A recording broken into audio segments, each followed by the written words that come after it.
That's the car. Cut her off now, Sergeant Rick Dalton shouted as the patrol cruiser swung into the Riverside Galleria parking lot and stopped behind the black Mercedes. Dalton jumped out first. Officer Kyle Mercer followed. Both pulled their batons as they moved toward Maya Williams. Maya had just placed a gift bag on the back seat. She turned and froze. "Step away from the vehicle," Dalton yelled. "Officer, is there some kind of misunderstanding? This is my car." Dalton checked the alert on his cruiser's terminal. Black Mercedes, similar model. 3 matching characters on the license plate. He looked at Maya, then back at the car. "Someone like you driving this," he said.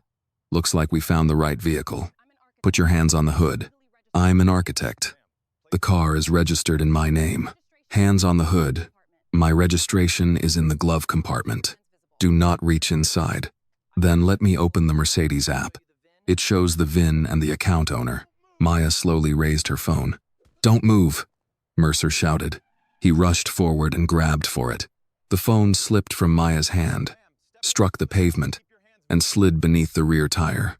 The screen stayed active. A shortcut had been triggered. The phone dialed the emergency contact Maya had saved months earlier. The call rang several times, then connected to a live voicemail system. No one noticed. "Turn around," Dalton ordered. "I am cooperating." "Turn around now." Maya obeyed. Dalton seized her right wrist and pulled it behind her back. "There is no reason to handcuff me," she said. "Run the plate." "I don't take orders from suspects. I'm not a suspect. I'm the registered owner." The first cuff closed. Dalton tightened it. Pain shot through Maya's wrist. "Please loosen that." "Stop moving. I'm standing still." Dalton pulled her other arm back and locked the second cuff. The metal pressed hard against both wrists. Within seconds, Maya felt tingling in her fingers. Dalton forced her against the side of the patrol cruiser. "My hands are going numb," she said. Mercer laughed. "That was quick. The cuffs are too tight." "Then stop resisting." "I am not resisting." Several shoppers had stopped near the store entrance. Phones came up. An older woman stepped forward. "She told you the car was hers. Check the registration." Dalton turned toward her. "Ma'am, stay back. You haven't checked anything. Stay back or leave the area." The woman did not move. Maya raised her voice so the phones could hear. "My name is Maya Williams. The full plate is Maryland 7, Victor 39, Lincoln 8. The registration is in the glove compartment." Mercer looked at the plate. 3 characters matched the county alert. "That's close enough," he said. "No," Maya replied. "It is close enough to ask questions. It is not close enough to arrest me." Dalton pushed her harder against the cruiser. "You don't decide that." Across the lot, Marcus Reed stopped beside his pickup. He had seen the patrol car rush in. He had heard Dalton's first command. Now he watched Maya stand in handcuffs, while the officers refused to check the plate. Marcus pulled out his phone and began recording. "Have you checked the full license number?" he called. Dalton faced him. "Stay out of police business. You handcuffed her in public. It became public business. Lower the phone." "No." Mercer stepped toward Marcus. "You are interfering with an active investigation. I'm standing over here and recording. Turn it off." "No." More people lifted their phones. Dalton looked around. The crowd was growing. He reached for his radio. "Dispatch, Unit 12. Possible vehicle connected to the county financial crimes alert. 1 suspect detained. Possible evidence inside." Maya turned her head. "You have not found any evidence." Dalton continued, requesting an additional unit and authorization to secure the vehicle. "You have not even opened the car," Maya said. Mercer moved closer to her. "Keep talking, and we'll add obstruction." "I am answering your accusations. You are making this harder on yourself." Maya flexed her fingers. The numbness was spreading. "My hands are losing feeling." Dalton ignored her. "Sergeant," Marcus called. "The county alert only listed a partial plate. Check the rest." Dalton pointed at him. "One more word and I will detain you." "For asking you to verify a plate?" "For interfering." The crowd reacted. Several people began speaking at once. "She's not interfering. Check the registration." "Why won't you run the number?" "Back up," Dalton shouted. "All of you." Nobody advanced. Nobody left. They stood in place and kept filming. A second patrol cruiser entered the parking lot. Officer Elena Ruiz stepped out and looked toward Dalton. He pointed at Maya. Possible financial crime suspect. We have a partial plate match. Ruiz walked to the rear of the Mercedes and read the full plate. Then, she checked the alert on her terminal. Only 3 characters matched. The model year was different. The alert also listed damage on the rear passenger door. Maya's car had no damage. Ruiz looked up. "Sergeant, this does not fully match the vehicle description." Dalton's jaw tightened. "It matches enough. The plate is different. Plates can be changed. The model year is different. Records can be wrong. There is no damage on this door." Then, it was repaired. Ruiz paused. Maya watched her. "Officer," Maya said, "please run the VIN." Ruiz looked at Dalton. He answered before she could. "Control the crowd." "We can clear this up in a minute," Ruiz said. "I gave you an order." Ruiz did not move. Dalton stepped toward her. "Officer Ruiz, secure the perimeter." Ruiz finally turned, but her attention stayed on the Mercedes. Maya saw that she did not believe Dalton. Dalton returned to his radio. "Dispatch. Update. Suspect claims ownership but may be using false registration. Possible connection to the county contract fraud investigation." Maya stared at him. "You just invented that." Dalton lowered the radio. "Watch your tone. You have not seen my registration. It could be false. You have not checked the VIN. It could be altered. You have not spoken to the Financial Crimes Unit. I don't need your permission to investigate." "No," Maya said. "You need me to be guilty." The crowd went quiet. Dalton stepped closer. "You think this is a game?" "No. I think you have already decided what you want this to be." Mercer reached into the open rear door of the Mercedes. Maya pulled against the cuffs. "Do not search my car." Mercer looked back at her. "You lost the right to give instructions. That is my property." Dalton nodded toward the car. "Secure everything inside." Marcus moved one step closer. "You do not have consent." Dalton turned sharply. "Last warning." Marcus kept recording. "My phone is already streaming." Mercer stopped. Dalton looked toward him. Marcus continued. "Taking the phone won't erase anything." The crowd reacted again. Dalton scanned the phones, pointed at him. Then he looked at Maya. Her hands were cuffed. Her fingers were numb. Her phone was still beneath the tire. He still had not checked the registration. He still had not checked the VIN. He raised the radio and spoke clearly. "Dispatch. Mark this as a probable recovery. I may have the primary vehicle and suspect in custody." Maya heard every word. At that moment, she understood the situation. Dalton was not trying to find out whether she was guilty. He had already reported that he had caught her.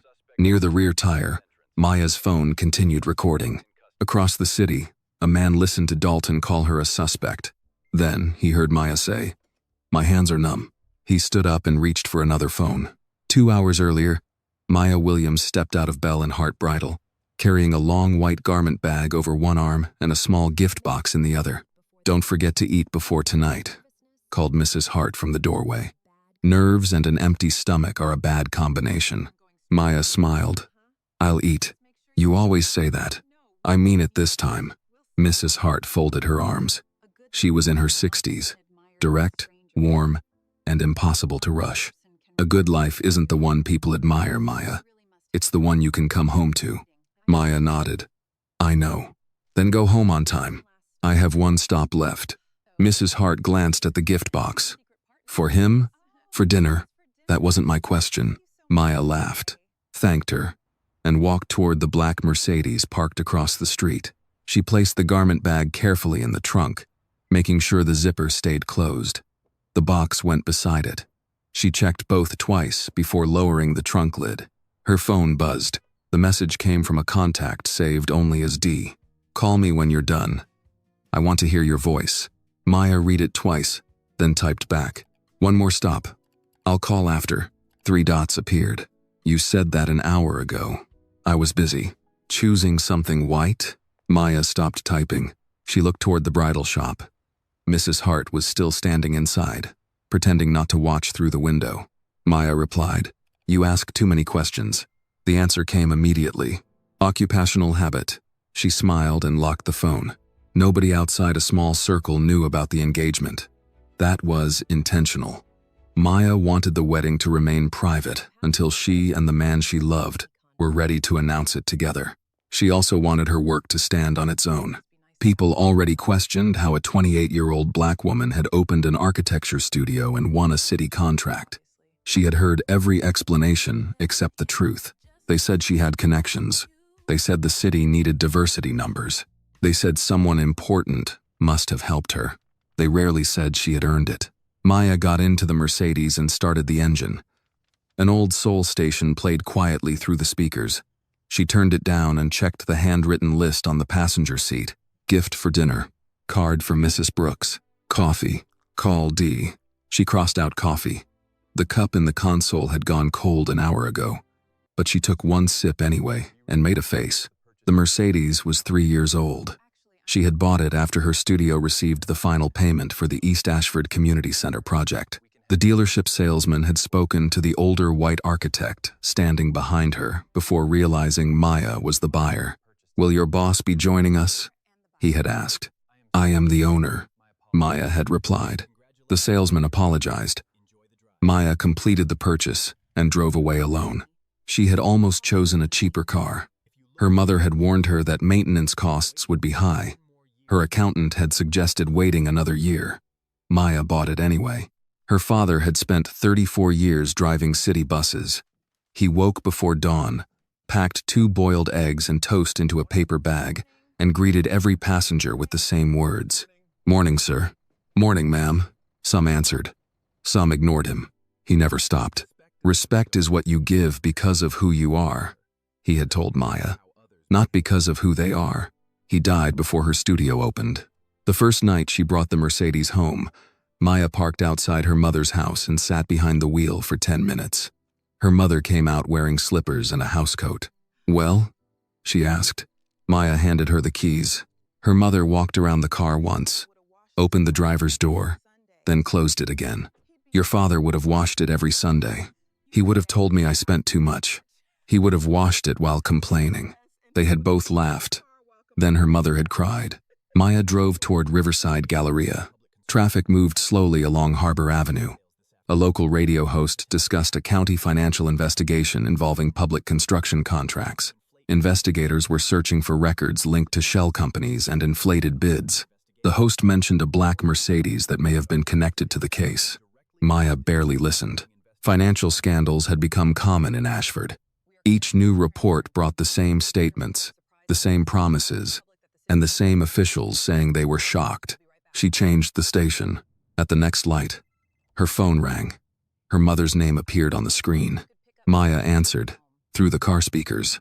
"Hi, Mom. Did you eat?" "Hello to you too." That was hello. "I had breakfast." "It's almost 3. I'm getting something now." "You always say that." Mrs. Hart said the same thing. Her mother went quiet for a second. "You were at the shop?" "Yes." "And?" "It fits." Another pause. Maya heard her mother breathe out.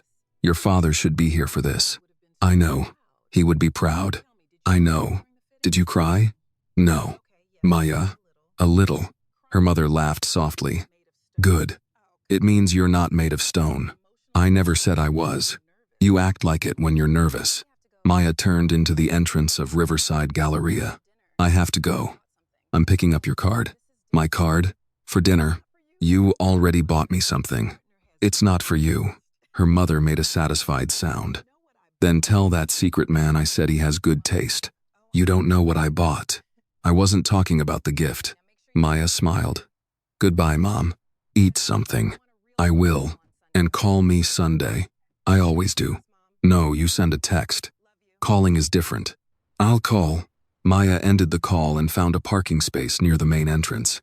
Across the lot, Evelyn Price stepped out of her jewelry store, carrying a leather handbag and a stack of unopened mail.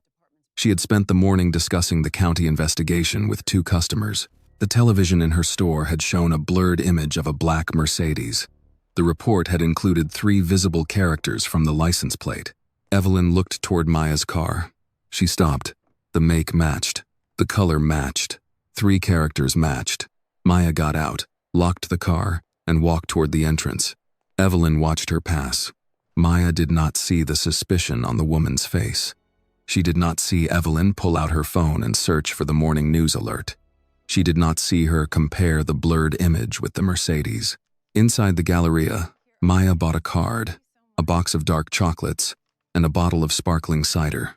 She considered buying apple pie from the bakery, but decided there would already be too much food at dinner. 20 minutes later, she returned to the parking lot. Her phone buzzed again. Dee had sent another message. Still waiting, Maya typed while walking. Leaving now. She reached the Mercedes, unlocked the rear door, and placed the gift bag on the seat. At the far end of the lot, Evelyn raised her phone to her ear. "Yes," she said to the dispatcher. "I think I found the car from the financial crimes alert." She watched Maya lean into the back seat. "Yes, it's a young black woman. She's putting something inside." The dispatcher asked whether Evelyn had seen a crime. Evelyn hesitated. "She's acting suspicious." Maya closed the rear door and checked her phone. The dispatcher asked what suspicious meant. Evelyn tightened her grip on the phone. "She keeps looking around. She may be hiding documents. People like that don't just end up with cars like this." Maya did not look around. She did not hide anything. She stood beside her own Mercedes, reading a message from the man she planned to marry. 3 minutes later, a patrol cruiser turned into the parking lot at high speed. Evelyn Price stayed near the entrance of Riverside Galleria with the phone pressed to her ear. The dispatcher spoke calmly. "Ma'am, are you saying you witnessed a crime?" "I'm saying that car matches the alert." "Did you see the woman break into the vehicle?" "No, but she was putting something inside." "Did she force the door?" Evelyn looked toward Maya. The Mercedes was unlocked. Maya stood beside it, with her phone in one hand and the key fob in the other. "No," Evelyn said. "She may already have stolen the keys." The dispatcher paused. "What exactly did you observe?" Evelyn watched Maya open the rear door again to straighten the gift bag. "She's hiding something." "What is she hiding?" "I couldn't see. Papers, maybe. The news said the vehicle was connected to financial fraud." "Do you see a weapon?" "No." "Has she threatened anyone?" "No, but she keeps checking her phone." The dispatcher's voice remained neutral. "Using a phone is not suspicious by itself." Evelyn's face tightened. "I know what suspicious looks like. Please describe the vehicle." "Black Mercedes, 4-door sedan. The plate has 7, Victor, and 3. Those were the same characters shown on television." "Do you have the complete plate?" Evelyn leaned forward, trying to read it across the lot. "Maryland 7, Victor 3, 9, Lincoln 8. The dispatcher entered the information. "Ma'am, the alert only provided a partial plate. The officers will need to verify the rest. That's why I called. Do not approach the woman. Remain at a safe distance." "I wasn't planning to approach her." Evelyn watched Maya close the rear door. "She's young, black, maybe late 20s. The dispatcher did not respond. Evelyn continued. "She doesn't look like someone who owns a car like that." "Ma'am, ownership cannot be determined by appearance. I'm only telling you what I see." "No. You are telling me what you believe. I need what you actually saw." Evelyn glanced around. 2 shoppers passed between her and Maya. She looked nervous. Maya was not nervous. She was reading a message. Did she attempt to leave? Not yet. Did she meet anyone? No. Did she transfer documents to another person? No. The dispatcher took a breath. "An officer is being sent to check the vehicle. Stay where you are and do not interfere." Evelyn ended the call and kept watching. 2 miles away, Sergeant Rick Dalton received the dispatch on his radio. "Possible vehicle linked to county financial crimes alert. Black Mercedes at Riverside Galleria. Partial plate match. Caller reports suspicious activity involving possible documents." Dalton reached for the mobile terminal. The county bulletin had been issued shortly after 9 that morning. Investigators believed a black Mercedes might have transported financial records from a construction company under investigation for inflated public contracts. The surveillance image was poor. Only part of the plate could be read. The notice instructed officers to verify the full plate, model year, vehicle identification number, and visible damage before making an arrest. Dalton read the first line. "Possible vehicle linked to active county investigation." He stopped there. Mercer sat in the passenger seat and leaned toward the screen. That's the big contract fraud case. I know what it is. They said the prosecutor's office is involved. Dalton shifted the cruiser into drive. Mercer looked at him. You take this one down. Nobody can ignore it. Dalton said nothing. The promotion board was meeting on Monday. For 3 months, Dalton had been competing for an open lieutenant position. His strongest rival, Sergeant Paul Hensley, had fewer arrests but better evaluations. Hensley was known for careful reports, clean investigations, and few civilian complaints. Dalton considered him weak. That morning, a captain had told Dalton the board wanted judgment, restraint, and leadership. Dalton had heard only one thing. He was behind. Mercer tapped the terminal. If that's the Mercedes, this could decide everything. Dalton accelerated. Call in that we're responding. Mercer keyed the radio. Unit 12, en route to Riverside Galleria. The dispatcher replied. Caller did not witness forced entry, threats, or transfer of materials. Full plate provided. Confirm vehicle before detention. Dalton looked at Mercer. She called because she saw something. She saw a partial match. That's enough to stop it. To stop it, sure. Dalton's eyes stayed on the road. Mercer understood the difference between stopping a vehicle and making a major arrest. He also understood what Dalton wanted. You think the suspect still has the documents? If the car is there, the documents may be there. And if you recover them? Dalton answered, without looking at him. Then the board has its decision. Mercer smiled.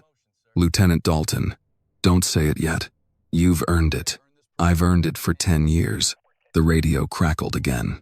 Unit 12, be advised. The registered plate does not immediately return as stolen. Confirm all identifiers before escalation. Dalton picked up the microphone. Copy. He set it down. Mercer looked at him. Not stolen? Could be cloned. The vehicle in the bulletin had damage on the rear passenger door. Could have been repaired. The model year in the image looked older. Images can be wrong. Mercer nodded. Right. Dalton drove faster. At Riverside Galleria, Maya placed her phone in her coat pocket and checked the rear door. The gift bag was secure. She had not noticed Evelyn move closer to the store entrance. Maya walked around to the driver's side. Evelyn lifted her phone again and took a picture. Maya opened the door. A siren sounded at the far end of the lot. She turned. The patrol cruiser entered too fast, crossed 2 empty lanes, and headed directly toward her. Several shoppers stopped. Maya stepped away from the open door. The cruiser cut behind the Mercedes and blocked it in. Dalton was out before the engine stopped. Mercer followed. Both had their batons drawn. Step away from the vehicle, Dalton shouted. Maya raised her hands. This is my car. Dalton looked at the first 3 characters on the plate. They matched. He did not check the rest. He did not examine the model year. He did not look for the damaged rear door listed in the bulletin. Mercer glanced toward the store entrance. Evelyn pointed at Maya. That's her, she called. Dalton heard the certainty in her voice and treated it as evidence. He moved toward Maya. Keep your hands where I can see them. They are where you can see them. Move away from the car. Maya took 1 step. My registration is inside. Don't reach for anything. I wasn't reaching. Dalton looked at the Mercedes, then at Maya. He had already pictured the report. Vehicle recovered. Evidence secured. Primary suspect detained. He had already pictured the promotion. Maya tried once more. Officer, please run the full plate. Dalton reached for his handcuffs. We'll deal with your story after you're secured. Marcus Reed set the grocery bag in the bed of his pickup and raised his phone. He had watched Dalton block the Mercedes. He had heard Maya identify herself as the owner. He had also watched both officers refuse to check the full plate. Have you run the entire number? Marcus called. Dalton turned. Stay out of this. You're holding her in cuffs over 3 matching characters. Mercer moved toward Marcus. Back up. I'm 30 feet away. Then stay 30 feet away and stop interfering. Marcus kept recording. Recording is not interference. Several shoppers stopped near the entrance. More phones appeared. A man carrying takeout containers stepped closer. 2 older women stood beside a shopping cart and watched Maya struggle to move her fingers. Maya kept her voice steady. My full name is Maya Elise Williams. The registration is in the glove compartment. The insurance card is there too. Dalton looked at her. You've said that already, and you still haven't checked. I told you to stop talking. You asked who owns the car. I didn't ask you anything. Mercer glanced at Dalton. Want me to put her in the cruiser? Not yet. Maya tried to flex her hands again. The cuffs pressed against both wrists. The numbness had reached her fingertips. These are too tight, she said. I'm losing feeling. Mercer looked at her hands but did not touch the cuffs. You're fine. You haven't checked. You're standing and talking. That doesn't mean I can feel my fingers. One of the older women stepped forward. Young man, loosen those cuffs. Mercer faced her. Ma'am, return to the sidewalk. She isn't fighting you. Return to the sidewalk. The woman did not move. I'm already on the sidewalk. A few people laughed. Mercer's face tightened. Dalton pointed toward the crowd. Everybody stay back. This is an active investigation. Marcus lowered his phone just enough to look directly at him. Then, investigate. Dalton stared at him. Last warning, run the plate. I said, last warning. A second patrol cruiser entered the lot and stopped near the Mercedes. Officer Elena Ruiz stepped out. She surveyed the scene before approaching. Maya was cuffed beside the first cruiser. Dalton stood near the rear of the Mercedes. Mercer was facing a crowd of witnesses. Phones were recording from every direction. Ruiz walked to Dalton. What do we have? Possible recovery from the county financial crimes alert. Confirmed? Partial plate match. Ruiz looked at Maya. Is she the driver?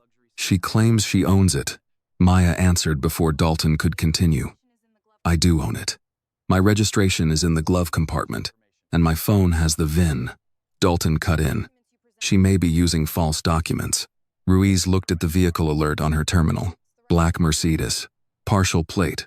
7V3. Probable model year, 2018. Damage reported along the rear passenger door. She walked to the back of Maya's car. The plate began with 7V3, but the remaining characters did not match the available record. The Mercedes was newer than the one in the alert. The rear passenger door had no damage. Ruiz crouched slightly and checked the plate again. Sergeant, this isn't a full match. Dalton crossed his arms. It's close enough to detain. The rest of the plate is different. Plates can be switched. The model year is different. Reports can be wrong. The alert lists visible damage.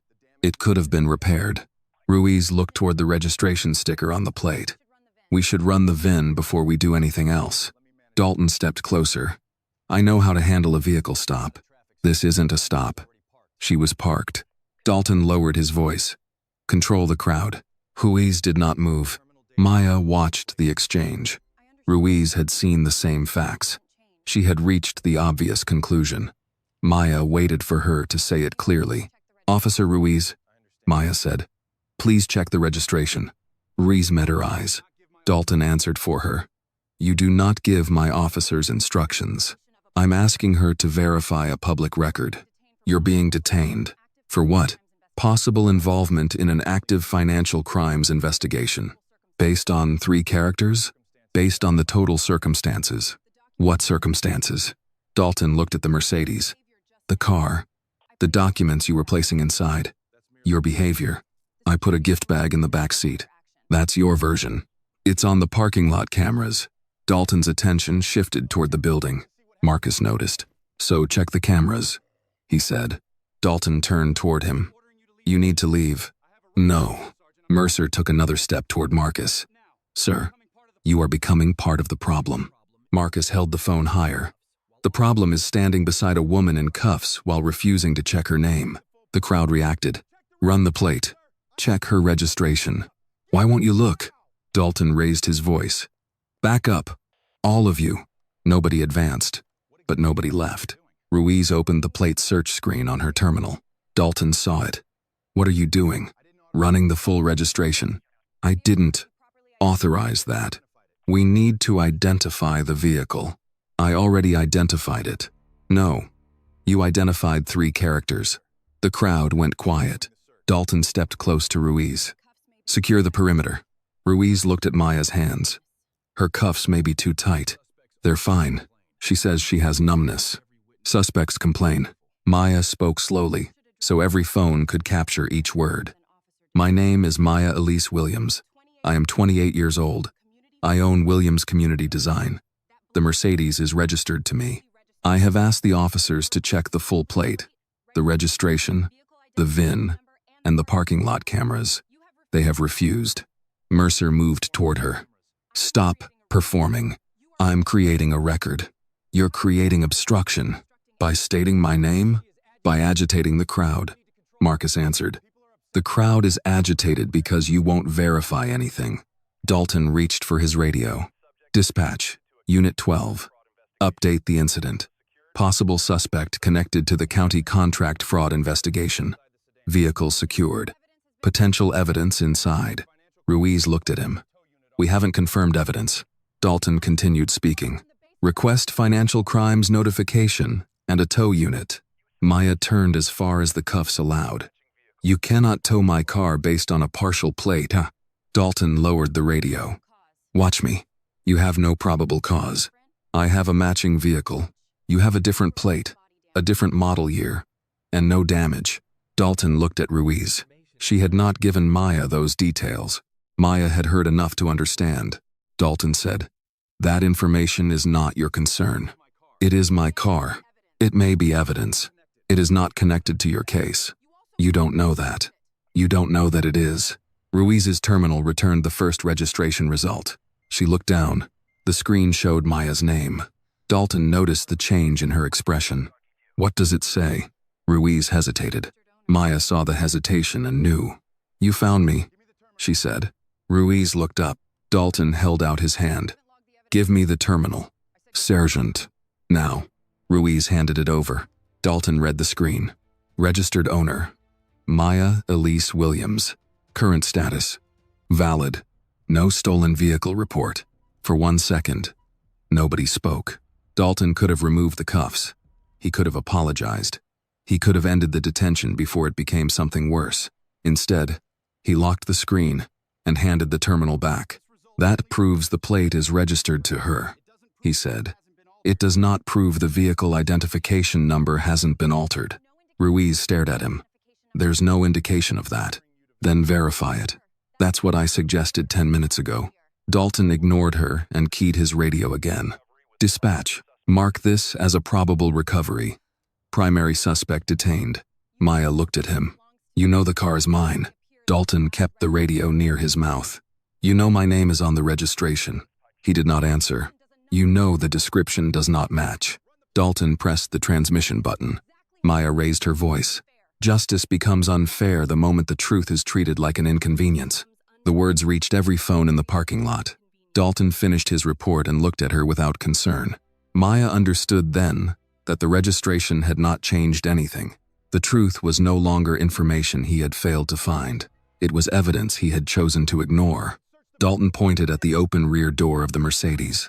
Search it. Maya turned sharply. I do not consent to a search. Mercer walked toward the car. You heard me, Dalton said. Secure anything connected to the investigation. Ruiz stepped forward. Sergeant, the registration is valid. We still don't have the VIN. We have a vehicle that partially matches an active alert and documents visible inside. You haven't identified the documents. That's why Mercer is checking. Maya pulled against the cuffs. Pain tightened around both wrists. You cannot search my car because you saw paper through a window. Dalton faced her. Those papers may involve county contracts. They are architectural plans. We'll determine that. They have my company name on them. Mercer opened the rear door wider and removed the gift bag. Set that down, Maya said. He looked inside. A greeting card, dark chocolates, and a bottle of sparkling cider. Mercer held up the bottle. Celebrating something? That is private. Not anymore. The crowd reacted. Put her things back. Someone called. Mercer ignored the voice and placed the bag on the pavement. Maya spoke louder. That belongs to me. It has nothing to do with your investigation. Dalton nodded toward the trunk. Open it. Mercer pressed the release inside the car. The trunk lifted. Maya stopped moving. The white garment bag lay across the rear compartment. Beside it were a small velvet box, a leather portfolio, and 2 sealed folders bearing the logo of Williams Community Design. "Do not touch the garment bag," Maya said. Mercer reached for it first. He lifted it by the hanger and held it out. "What's this?" "Put it back. Looks expensive." "It is clothing. It has no connection to your case." Mercer ran his hand along the zipper. Maya stepped away from the cruiser as far as Dalton's grip allowed. "Do not open that." Mercer smiled. "Why? Something hidden inside?" "No, because it belongs to me." Dalton tightened his hold on her arm. "Stand still." An older woman near the sidewalk raised her voice. "Young man, put that lady's things back." Mercer turned. "Ma'am, stay out of this." "She asked you politely." "This is police business." Marcus kept his phone trained on the trunk. "You haven't established any connection between those items and a crime." Dalton pointed at him. "You're close to being detained." "For stating what everybody can see?" "For interfering."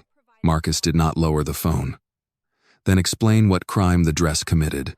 Several people laughed. Mercer's expression changed. He dropped the garment bag onto the edge of the trunk. Maya reacted immediately. "Pick it up." "It didn't fall. You let it touch the bumper." "It's fabric. It matters to me." Mercer stared at her, then pushed the bag deeper into the trunk without care. Maya closed her eyes for 1 second, then looked directly at Marcus's phone. "Officer Kyle Mercer removed a private garment from my trunk after I refused consent. He has not identified any lawful basis for the search." Mercer stepped toward her. "You want to keep narrating?" "Yes." "Why?" "Because you keep changing what happened." Dalton moved between them. "Search the portfolio." Mercer returned to the trunk and opened the leather case. He removed a set of architectural drawings and spread them across the trunk lid. The first page showed a 3-dimensional rendering of the East Ashford Community Center. Maya's name appeared beneath the title. Mercer read it aloud. "Williams Community Design." "That is my firm," Maya said. He flipped to the next page. Floor plans, budget notes, accessibility upgrades, meeting schedules, city approval stamps. Mercer looked at Dalton. "Public project." Maya shook her head. "That does not make it evidence." Dalton walked over and examined the pages. "The financial crimes case involves public construction contracts. So does every city project in Ashford." Dalton pointed to a budget sheet. "This could be connected. It is the approved renovation budget for a community center." "Maybe." "There is no maybe. The project number is printed at the top. Call the planning office." Dalton did not respond. Ruiz moved closer and read the first page. "This project closed 6 months ago." Dalton looked at her. "How do you know?" "The completion date is right there. Documents can be altered." Maya stared at him. "Every time a fact clears me, you invent a reason not to believe it." Dalton turned away. Mercer opened one of the sealed folders. Inside were signed contractor invoices and copies of city inspection reports. "You just broke the seal on business records," Maya said. "Possible evidence. They contain private financial information. Then maybe you should have kept them out of a car tied to fraud." "My car is not tied to fraud." Mercer lifted a signed contract. "Your name is on this." "Yes, because it is my contract." "That's convenient." Maya's voice stayed controlled. "My name is on the registration. My name is on the insurance. My name is on the plans. My name is on the contract. How many times does it have to appear before you stop calling my property stolen?" The crowd went quiet. Mercer dropped the contract onto the trunk lid. Dalton picked it up and scanned the first page. The document identified Maya as principal architect and project owner representative. It included the city, seal, and approval signatures, Ruiz said. "This supports her statement." Dalton folded the contract once. Maya's voice sharpened. "Do not fold that." He looked at her. "You're worried about paper?" "I'm worried about officers damaging property while pretending to protect evidence." Dalton placed the contract on the cruiser hood. Mercer reached for the velvet box. Maya moved again. "Leave that alone." Mercer opened it. A diamond ring rested inside. The crowd murmured. Mercer looked from the ring to Maya. "Who gave you this?" "That has nothing to do with the vehicle." "Rich boyfriend?" Maya did not answer. Mercer held the box up. "Maybe he bought the car too." "I bought it." "Sure. I have the financing records. You have a document for everything." That is what responsible ownership looks like. Mercer laughed. 28. A Mercedes, a public contract, and a ring like this. That's a lot of luck. It wasn't luck. He closed the box. Then what was it? Work. Mercer tossed the box back into the trunk. Maya raised her voice. You are handling my property without care, and every phone here is recording it. Dalton looked around. More than 20 people were filming now. A man near the entrance said, "Her name is on everything." Another voice answered, "They don't care." The older woman stepped forward again. "Put the things back and check the number on the car." Mercer faced her. "Ma'am, I already told you, and I heard you. I'm old, not deaf." The crowd reacted again. Dalton slammed the trunk halfway down, then stopped before it closed. Enough. All items remain secured pending verification. Maya looked at the open trunk, the scattered documents, the garment bag pushed aside, and the gift bag on the pavement. You searched for proof that I was lying, she said. Everything you found proved I was telling the truth. Dalton took the contract from the cruiser hood and handed it to Mercer. Bag it. Ruiz stepped between them. On what basis? Dalton looked at her. Possible connection to county contract fraud. Ruiz pointed at Maya's name on the first page. This is her own project. That makes the connection stronger. No, Maya said. It only makes your excuse weaker. Dalton turned toward the radio. Mercer gathered the plans and folders. Marcus kept recording every page, every name, and every order. Maya stood beside the patrol car with numb fingers and watched two officers turn her work, her gift, her ring, and her future into alleged evidence. Every item carried her name. They still refused to accept that any of it belonged to her. Dalton stepped away from the Mercedes and raised his radio. Dispatch, Unit 12. I need this incident upgraded. The response came through immediately. Unit 12, specify. Possible recovery of a vehicle connected to the county contract fraud investigation. One suspect detained. Possible public contract documents recovered. Ruiz looked at him. Recovered from her own car. Dalton ignored her. Request financial crimes notification, evidence processing, and a tow unit. Mark me as primary officer. The dispatcher paused. Have you confirmed the VIN? Verification is in progress. Has the vehicle been identified as stolen? Possible cloned registration. Maya lifted her head. You just made that up. Mercer moved closer to her. Quiet. No. He knows the registration is valid. Dalton pressed the radio button again. Suspect is argumentative and attempting to interfere with the investigation. Maya looked toward the phones recording her. I am handcuffed beside a patrol car. I am not interfering with anything. Marcus kept filming. She hasn't moved. Dalton pointed at him without lowering the radio. Stay out of this. The dispatcher spoke again. Unit 12. Financial crimes requests the full plate, VIN, and identifying damage before they respond. Dalton's jaw tightened. Tell them we have possible contract documents and a detained suspect. They still need vehicle confirmation. Dalton released the radio button. Mercer lowered his voice. They're going to take over if they come out. They can take over after my report is filed. Ruiz heard him. Your report should include that the plate is valid and the registered owner is standing right here. Dalton turned to her. My report will include what I determine is relevant. The registration is relevant. So is the possibility that it was cloned. There is no evidence of cloning.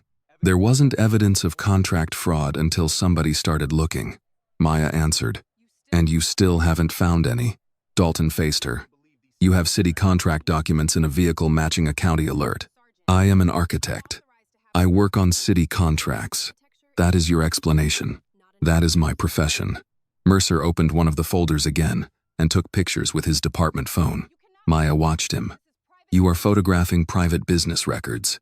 Possible evidence. Evidence of what? Mercer pointed to a budget page. This project received public money. So did the road you drove in on. A few people in the crowd laughed. Mercer's face hardened. You think this is funny? No. I think you are trying to make ordinary documents sound criminal because the facts do not support your arrest. Dalton stepped between them. Enough. He pulled a small notepad from his pocket and began writing. Time of vehicle recovery. Suspect detained. Documents located. Possible connection to county fraud case. Maya read the movement of his pen. You're writing the report before you finish checking the car. I'm documenting the scene. You're documenting the version that helps you. Dalton stopped writing. Careful. Why? Will you add another charge? If necessary.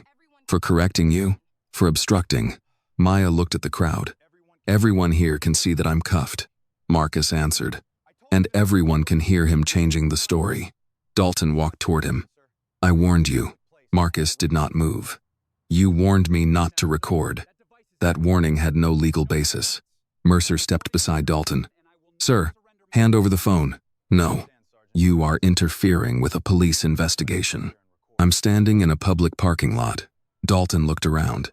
Too many people were watching. Taking the phone now would create another scene. He turned back toward the cruiser.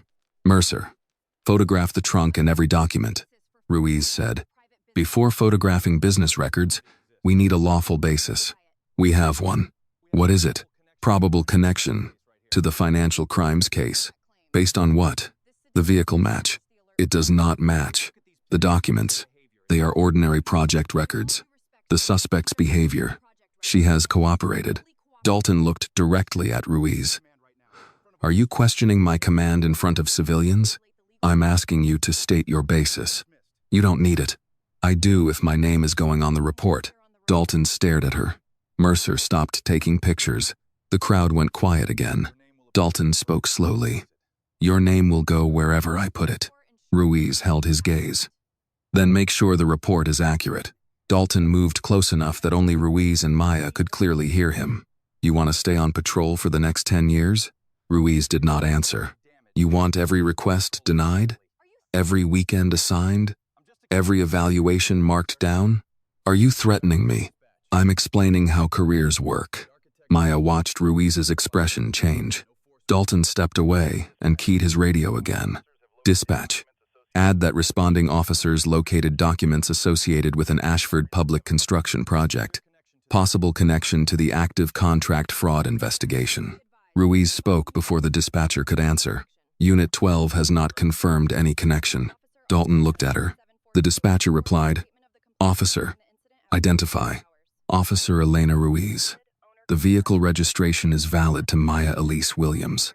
Full plate does not match the bulletin. Model year differs. Listed body damage is absent. VIN has not yet been verified. Dalton grabbed the radio from her hand. Disregard. Officer Ruiz is not the scene commander. The dispatcher hesitated. Copy. Both statements will be logged. Dalton's expression changed. Marcus said, Now it's on the record. Dalton turned on him. You have no idea what's on the record. I heard her state it, and I heard you refuse to leave. You never ordered the parking lot closed. Mercer whispered. Sergeant, financial crimes may pull the audio. Dalton stepped away from the crowd and lowered his voice. They'll hear what I tell them to hear, Ruiz said. Not anymore. Dalton turned sharply. She was holding her own terminal now. Maya watched the screen as Ruiz opened the vehicle database again. Dalton moved toward her. Close that. I'm checking the VIN. I gave you an order, and I'm completing the verification the bulletin requires. Dalton reached for the terminal. Ruiz pulled it back. Do not touch my equipment. Mercer looked between them. Come on, Ruiz. Don't make this bigger than it is. She looked at him. It became bigger when you searched a car after the registration cleared. Dalton spoke through clenched teeth. You are done on this scene. No, Sergeant. Not until the VIN is checked. Maya felt the numbness in her fingers spread into her palms. She shifted her wrists carefully. Officer Ruiz. The VIN is visible through the windshield. Ruiz nodded and walked toward the front of the Mercedes. Dalton followed. Marcus moved sideways to keep both of them in frame. Ruiz entered the number one character at a time. Dalton stood beside her. Mercer stopped photographing the documents. The crowd waited. The result appeared. No theft report. No fraud alert. No connection to the county investigation. Registered owner. Maya Elise Williams. Ruiz turned the screen toward Dalton. This vehicle is clear. Dalton looked at the result. Then he looked at the crowd, the cameras, the open trunk, and the report he had already started building. His promotion depended on a major arrest. His radio call had already identified him as the primary officer. His name was already attached to the recovery. He could release Maya and admit that he had detained the wrong person, or he could keep going. Dalton took the terminal from Ruiz and locked the screen. VIN plates can be altered. Ruiz stared at him. You cannot be serious. We need a physical inspection at the station. No, we need to remove the cuffs. Dalton turned to Mercer. Call the tow. Maya looked directly at him. You know the car is mine. Dalton did not answer. You know the plate, registration, and VIN all belong to me. He opened his notebook again. You know there is no connection to the investigation. Dalton wrote another line. Mercer stepped close enough to see it. Probable vehicle recovery. Suspect in custody. Documentary evidence secured. Dalton tore the page from the pad and handed it to him. Send that to the watch commander. Make sure my name is on the first line. Mercer looked at the report, then at Maya. He understood what Dalton was doing. He sent it anyway. Marcus lowered his phone for 1 second and shook his head. A badge can't make a lie true, he said. It only makes the lie more dangerous. Dalton heard him. He kept writing. Ruiz kept her eyes on Dalton.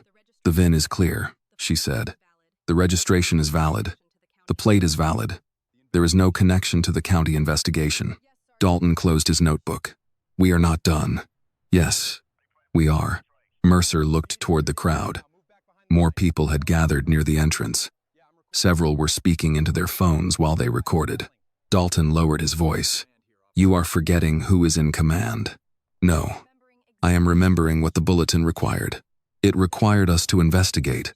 And we did. It required us to secure possible evidence. There is no possible evidence. Dalton stepped closer. You do not make that decision. Ruiz held up her terminal. The state database made it. Maya watched them from beside the cruiser. Her fingers were almost completely numb now. She could still move them, but only with effort. Officer Ruiz, she said. You know I own the car. Ruiz looked at her. Yes. The answer reached every phone in the parking lot. Dalton turned sharply. Do not make statements to the suspect. She asked a direct question. You answer to me. I answer to the law. The crowd reacted.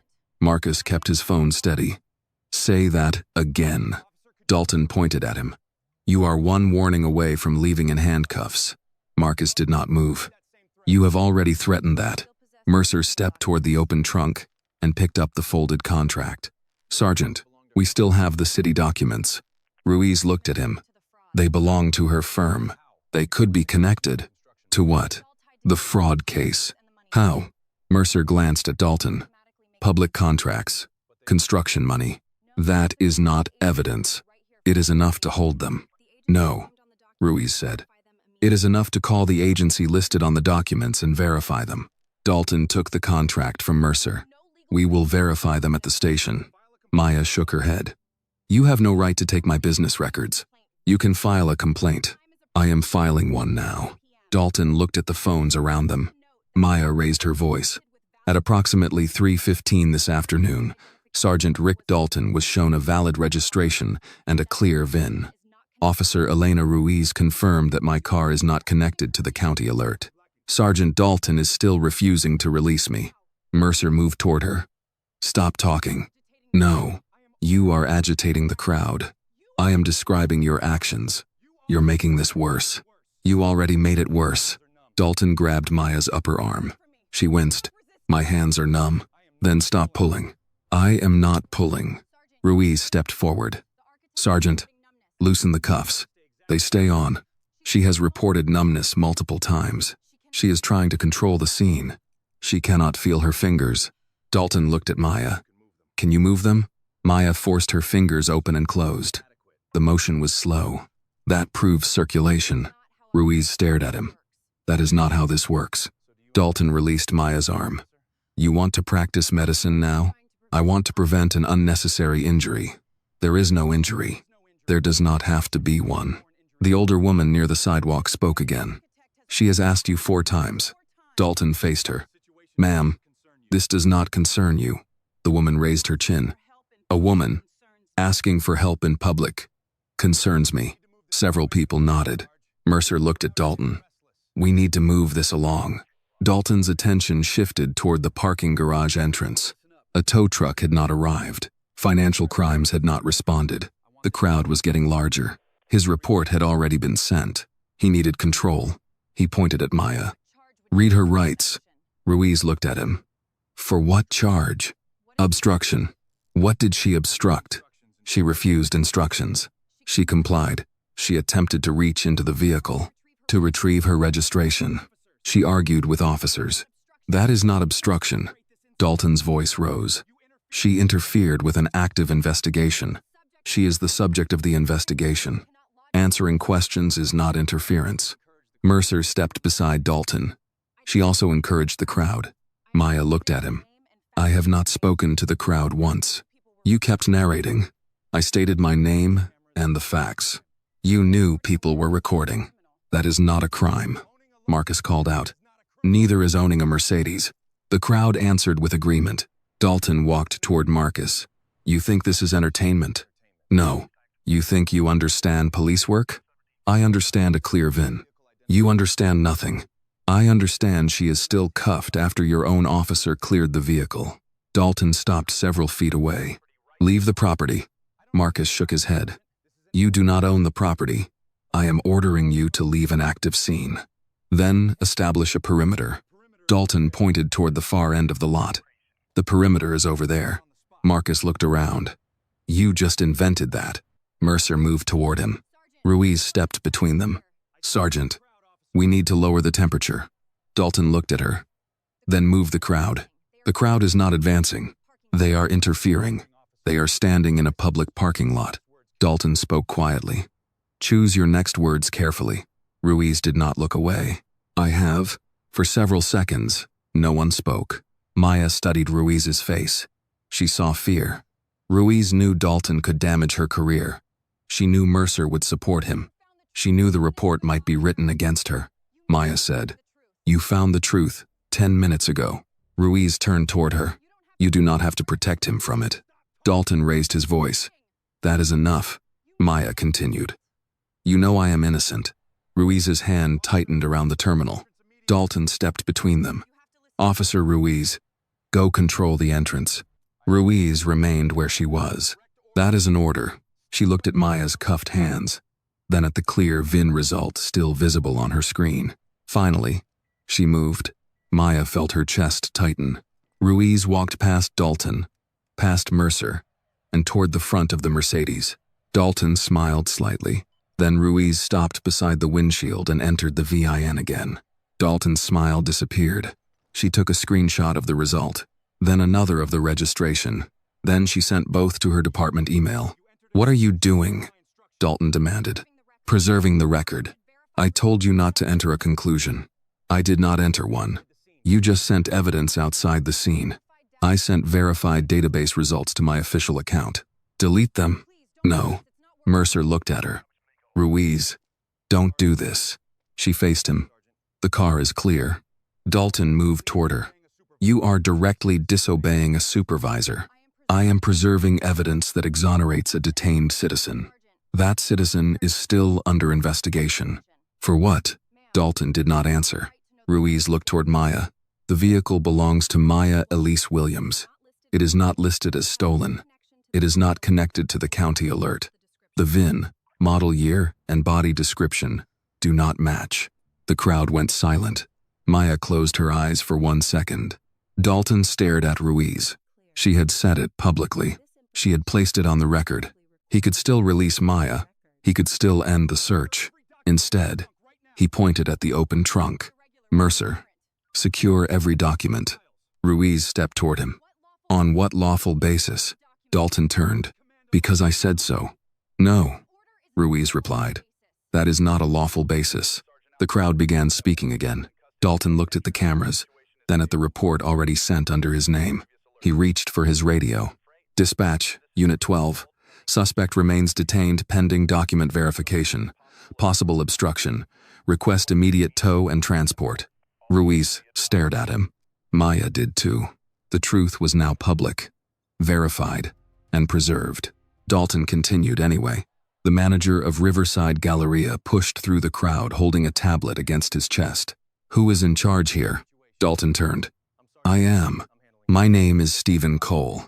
I manage the property. Security called me because several customers reported a woman being detained beside her own vehicle. Dalton pointed toward Maya. She is connected to an active county investigation. Stephen looked at the Mercedes, then at Maya's cuffed hands. Our cameras recorded the entire parking area. Ruiz stepped closer. Can you show us the footage? Dalton answered first. Not here. Stephen frowned. Why not? Because this is an active scene. The footage is on this tablet. Dalton held out his hand. Give it to me. Stephen kept the tablet. I can show it to everyone without transferring control of the system. Maya raised her voice. Please play it. Mercer moved toward her. You do not make decisions here. The video shows me arriving in my car. Dalton looked at Stephen. How far back does the recording go? Several hours. Does it show her entering the vehicle? It shows the vehicle entering the property. Play it, Ruiz said. Dalton looked at her. I said not here. You asked for evidence. This is evidence. The crowd began speaking again. Play the video. Let everyone see. Why are you stopping him? Dalton raised a hand. Quiet. Nobody became quiet. Marcus kept his phone aimed at Stephen. Sir, please state your name again for the recording. Stephen Cole, property manager. Do you have the footage? Yes. Does it show Miss Williams arriving in the Mercedes? Stephen unlocked the tablet. Yes. Dalton stepped between him and Marcus. Stop answering questions. Marcus did not lower the phone. He is not under arrest. He is part of an active investigation. Stephen looked at Dalton. No. I manage the property where this happened. Ruiz moved beside him. Show me the recording. Stephen opened the security application and selected a camera overlooking the entrance road. The footage began at 2:48 p.m. A black Mercedes entered the parking lot. The image was clear. Maya was visible behind the wheel. Stephen moved the timeline forward. The Mercedes parked near the main entrance. Maya got out, locked the doors, and walked into the Galleria. He switched to another camera. 20 minutes later, Maya returned carrying a card, chocolates, and sparkling cider. She unlocked the car with her key fob, opened the rear door, and placed the items inside. No one approached her. No documents changed hands. No one else entered the vehicle. Evelyn stood near the entrance watching her. Stephen paused the video. There, he said. She drove the car onto the property herself. The crowd reacted at once. Take off the cuffs. You saw it. She told you the truth. Ruiz faced Dalton. This confirms her statement. Dalton stared at the screen. Play the part before she entered the property. Stephen moved the timeline back. The Mercedes came from Harbor Avenue, turned into the lot, and parked. That is the earliest camera angle, Stephen said. Can you confirm who was driving before the vehicle entered? The driver is visible. Not clearly enough. Ruiz pointed to the screen. It is Maya. Dalton ignored her. The vehicle could still be connected to the investigation. Stephen looked at him. The VIN is clear. The registration is valid. And the driver arrived alone. What connection are you claiming? Dalton stepped closer. You are not qualified to make that determination. Neither are you if you refuse every result. Mercer looked toward the crowd. Watch your tone. Stephen turned to him. This is my property, officer. Dalton held out his hand again. Give me the tablet. No. I am ordering you to preserve evidence. The footage is already preserved. Then release it to me. I can provide a copy after receiving the proper request. Dalton's voice hardened. You are obstructing a county investigation. Stephen looked at Ruiz. Is that true? Ruiz answered carefully.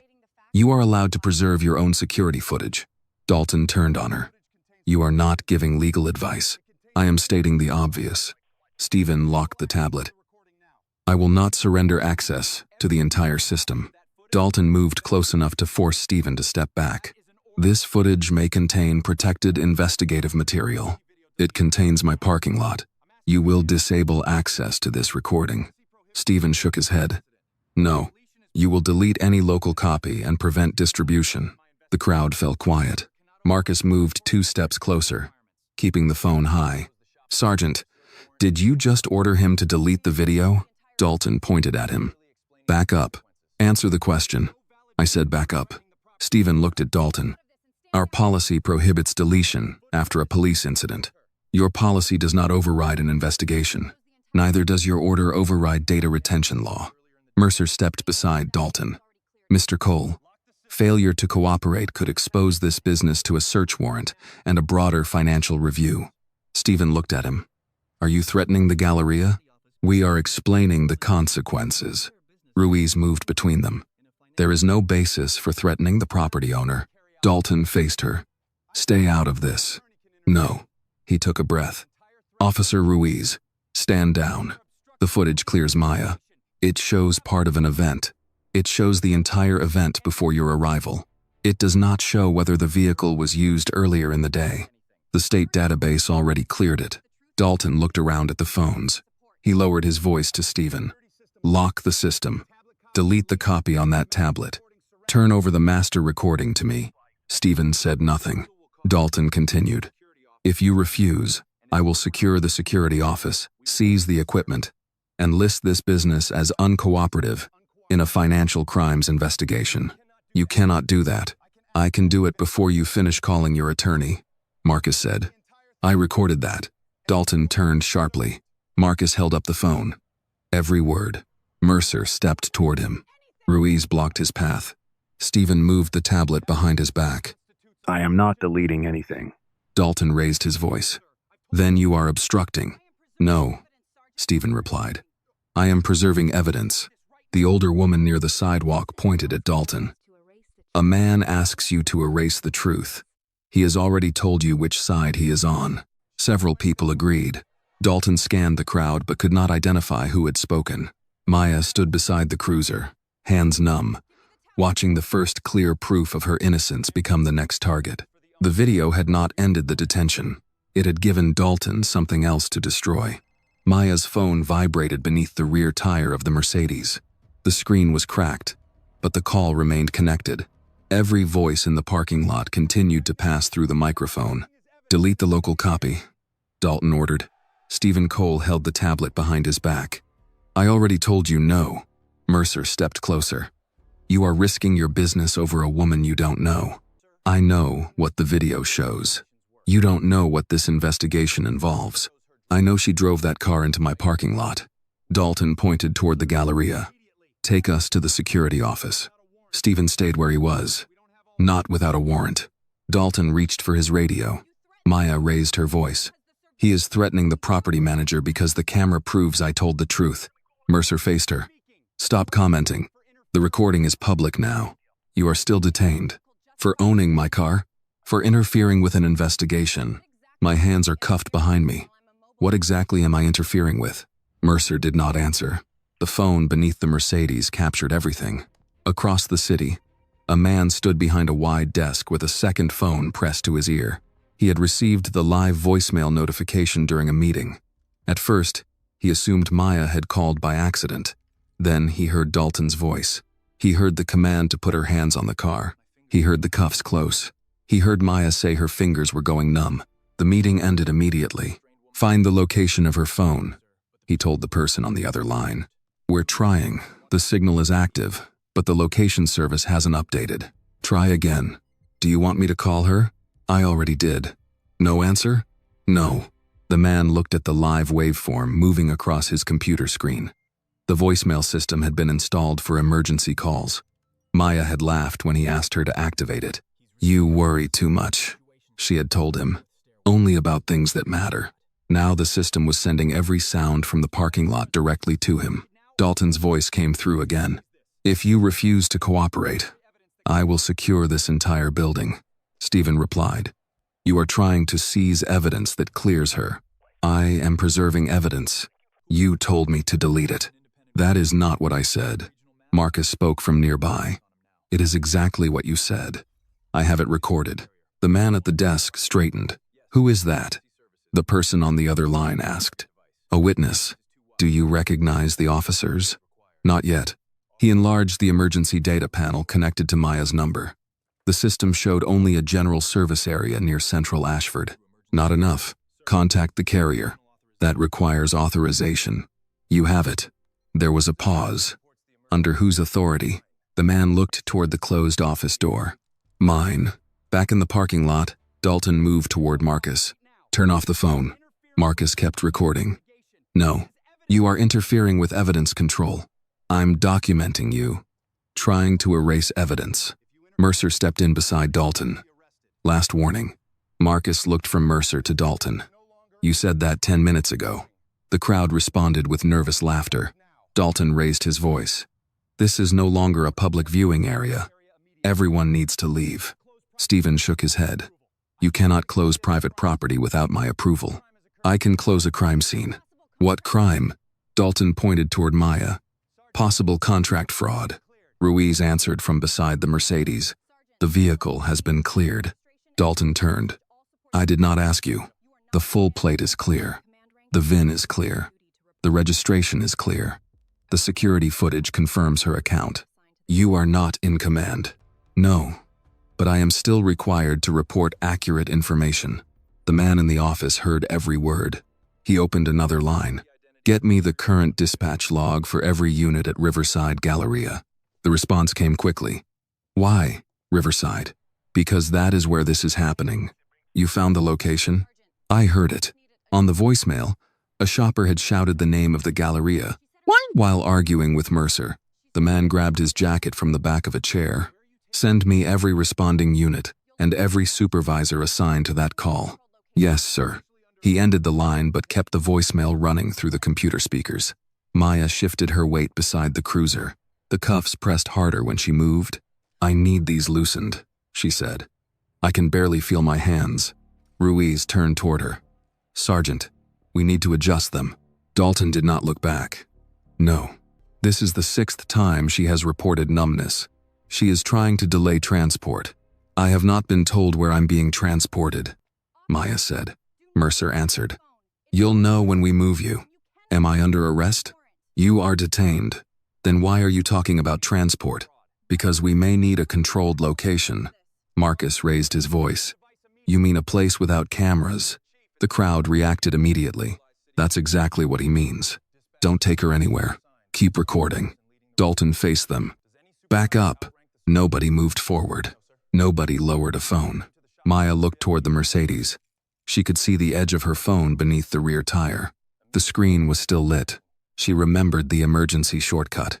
For the first time, she understood what might have happened when Mercer knocked it from her hand. The call may have gone through. The man she loved might be hearing this. Maya said nothing about it. She did not call his name. She did not tell Dalton whom the phone might have reached. She wanted the officers to release her because the evidence required it, not because they feared someone connected to her. Mercer noticed her looking at the ground. He followed her gaze. There's her phone, he said. He walked toward the rear tire. Maya's pulse increased. Do not touch it. Mercer stopped and looked back. You don't give orders. That is my private property. It may contain evidence. Evidence of what? Communication connected to the fraud case. You have no basis for that. Dalton pointed at the phone. Secure it. Mercer crouched beside the tire. Across the city, the man at the desk heard the order. He picked up his keys. The assistant on the second line returned. I have the dispatch record. Unit 12 is on scene. Sergeant Rick Dalton is listed as primary. Who else? Officer Kyle Mercer. Officer Elena Ruiz arrived as backup.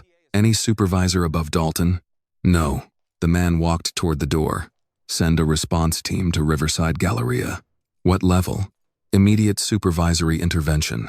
The assistant hesitated. Should I notify the chief's office? The man opened the door. You already have. At the Mercedes, Mercer reached under the car. Before his hand touched the phone, Marcus stepped closer. That phone is still active, he said. Mercer looked up. Marcus held his own phone toward him. And now everybody watching knows you are about to take it. The crowd began shouting again. Mercer withdrew his hand. Dalton moved toward Marcus. Ruiz watched him. Maya stood beside the cruiser with numb fingers and listened to the argument intensify. She still did not know whether the call had reached anyone. Miles away, the man who had heard every word was already moving toward her. Ruiz watched Dalton move toward Marcus again. The crowd had tightened around the scene without crossing into the officer's space. Phones remained raised. Stephen still held the security tablet. Maya stood beside the patrol cruiser with her hands cuffed behind her, trying to move fingers she could barely feel. Dalton pointed at Marcus. "One more step and you're going in cuffs." Marcus stopped. I stepped closer, because your officer was reaching for her phone. That phone may contain evidence. Evidence of what? That is not your concern. It became my concern when you threatened to arrest me for recording. Mercer looked toward Dalton. "We need to clear this lot." Dalton nodded. "Start moving people back." Ruiz did not move. She looked at Maya, then at Steven's tablet, then at the open trunk of the Mercedes. The registration had cleared. The VIN had cleared. The camera footage had cleared Maya. Dalton had ignored all of it. Now he wanted the phones. Ruiz stepped behind the second cruiser and pulled out her personal device. The department had issued the emergency application after a supervisor misconduct review the previous year. It was designed for situations in which an officer could not safely use the radio. The signal went directly to command staff and included the sender's location, badge number, and selected threat category. Ruiz opened the application. A menu appeared. Officer safety, evidence tampering, unlawful detention, supervisor misconduct, witness intimidation. She selected 4 categories. Her thumb stopped above the confirmation button. If she sent it, Dalton would know someone on scene had reported him. He would suspect her immediately. He controlled her evaluations, schedules, and recommendations. He had already threatened her career. Mercer called out from across the lot. "Ruiz, you helping or what?" She looked up, checking the vehicle record again. Dalton stared at her. "You already checked it. The network dropped part of the return." "No, it didn't." Ruiz lowered her eyes to the screen. Maya spoke from beside the cruiser. "Officer Ruiz, you already know what the record says." Dalton turned toward Maya. "Stop addressing my officers. She is not your property. She is under my command." Ruiz heard the words. She pressed, "Confirm." The device vibrated once. Emergency signal transmitted. Location: Riverside Galleria. She added a short written note. Supervisor refusing verified exculpatory evidence. Attempt to seize witness recordings and remove detained citizen from public view. Immediate command review required. She sent it. The screen displayed a red confirmation icon. Ruiz locked the device and returned it to her pocket. Dalton was already walking toward her. "What did you send?" "Nothing. You were typing." "I was documenting the scene." "On a personal device?" "The department application is authorized." His expression changed. "What application?" Ruiz met his eyes. "The safety system." Mercer stopped moving. Dalton lowered his voice. "What did you report?" "The facts. You had no authority to make a command notification. Every officer has that authority. I am the supervisor on scene. That is why the system exists." Dalton stepped closer. "Cancel it." "It cannot be canceled." The crowd could not hear every word, but Marcus moved his phone toward them. Dalton noticed. "Get that phone out of my face." Marcus remained several yards away. "It is not in your face." Mercer moved between Marcus and Ruiz. "Everybody needs to back up now." Steven raised the tablet. "The footage is still active. The Galleria system is also recording this area." Dalton looked toward the building cameras. Then he looked at Ruiz. "What exactly did you claim?" "I reported the valid registration, the clear VIN, the security footage, the threat to seize recordings, and your order to remove Maya from public view." "I never ordered that. You said you wanted her transported to a controlled location for questioning. She is not under arrest. She is obstructing." Ruiz shook her head. "No charge has been established." Dalton pointed toward Maya. She refused instructions. She complied with every safety instruction. She tried to reach into the car to retrieve the registration. You refused to check. Dalton turned to Mercer. "Get her away from the crowd." Ruiz stepped into his path. "No." The word was quiet, but everyone nearby heard it. Dalton stared at her. "Excuse me? You cannot move her without a lawful reason." "I gave an order. I am refusing it." Mercer looked around at the phones. "Ruiz, think about what you're doing." "I am." Dalton's voice dropped. "You just ended your career." Ruiz held his gaze. "Then put that in the report too. At police headquarters, a red alert appeared on a command screen. The man who had been listening to Maya's voicemail stopped outside his office. His assistant looked down at the tablet in his hands. "Emergency command notification," the assistant said. "Officer Elena Ruiz, Riverside Galleria." "Read it." The assistant did. The man's expression tightened at the words "remove detained citizen from public view." "Who received the alert?" "Command staff, internal oversight, and dispatch supervision." "Good. Response units are assembling. Send 2 supervisors, an evidence officer, and medical support." The assistant looked at him. "Do you want someone else to lead?" "No." The man kept walking. The assistant followed. "Sir, there may be a conflict if you know the detained woman." The man stopped. For 1 second, he said nothing. Then he answered, "That is why every action will be recorded, and every decision after arrival will be transferred to independent review." The assistant nodded. They entered the elevator. Back at Riverside Galleria, Dalton walked away from Ruiz and opened his radio channel. "Dispatch. Cancel any command response to this location. Situation is under control." The dispatcher replied, "Negative. Unit 12. Command alert has been received and verified." Dalton gripped the radio. "I am the scene supervisor. Command response is already en route." "Who authorized it?" "Notification came through the emergency system." Dalton looked at Ruiz. She said nothing. The dispatcher continued, "Maintain current location. Do not move the detained individual or remove evidence until command arrives." The crowd heard the order through the radio speaker. Marcus raised his voice. "You heard dispatch. Don't move her." Dalton ignored him. Mercer moved closer. "How long until command gets here?" Dalton checked the access road. "We don't wait." Ruiz heard him. "What does that mean?" "It means we complete transport before this turns into a public disturbance." "Dispatch ordered you not to move her." "Dispatch does not run my scene. Command does." Dalton turned toward Maya. "Get her in the cruiser." Ruiz stepped forward again. "No." Maya looked from Dalton to Ruiz. Her hands were still numb. Her phone remained beneath the Mercedes. The crowd was growing louder. Nobody knew who was coming. Dalton reached for the rear door of the patrol car. "Mercer, move her now." Mercer hesitated. For the first time, he looked uncertain. Then he started toward Maya. Far across the city, several unmarked vehicles exited the police garage. In the lead car, the man who had heard Maya's voice kept the live voicemail playing through the speakers. He heard Dalton order her moved. He looked at the driver. "Faster." Mercer reached for Maya's arm. Ruiz moved between them. "Do not touch her." Dalton pulled open the rear door of the cruiser. "Officer Ruiz, step aside." "Dispatch ordered us to hold position."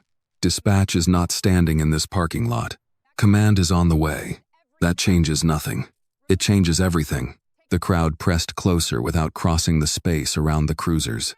Phones remained raised. Several people shouted for Dalton to remove the cuffs. Maya tried to flex her fingers again. "Nothing.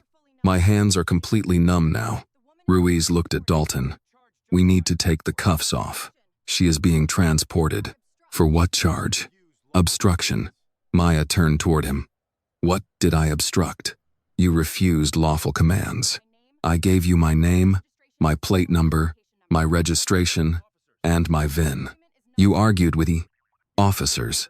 Disagreement is not obstruction. You caused a disturbance. The disturbance started when you blocked my car." Dalton pointed at the crowd. "This is the result of your behavior." Marcus raised his voice. "No. This is the result of people watching you ignore evidence." Dalton faced him. "You are done." Marcus kept recording. "I haven't moved. You are encouraging the crowd. I am documenting a detention. You are interfering with police operations." Marcus looked around. "From 30 feet away? Hand over the phone." "No."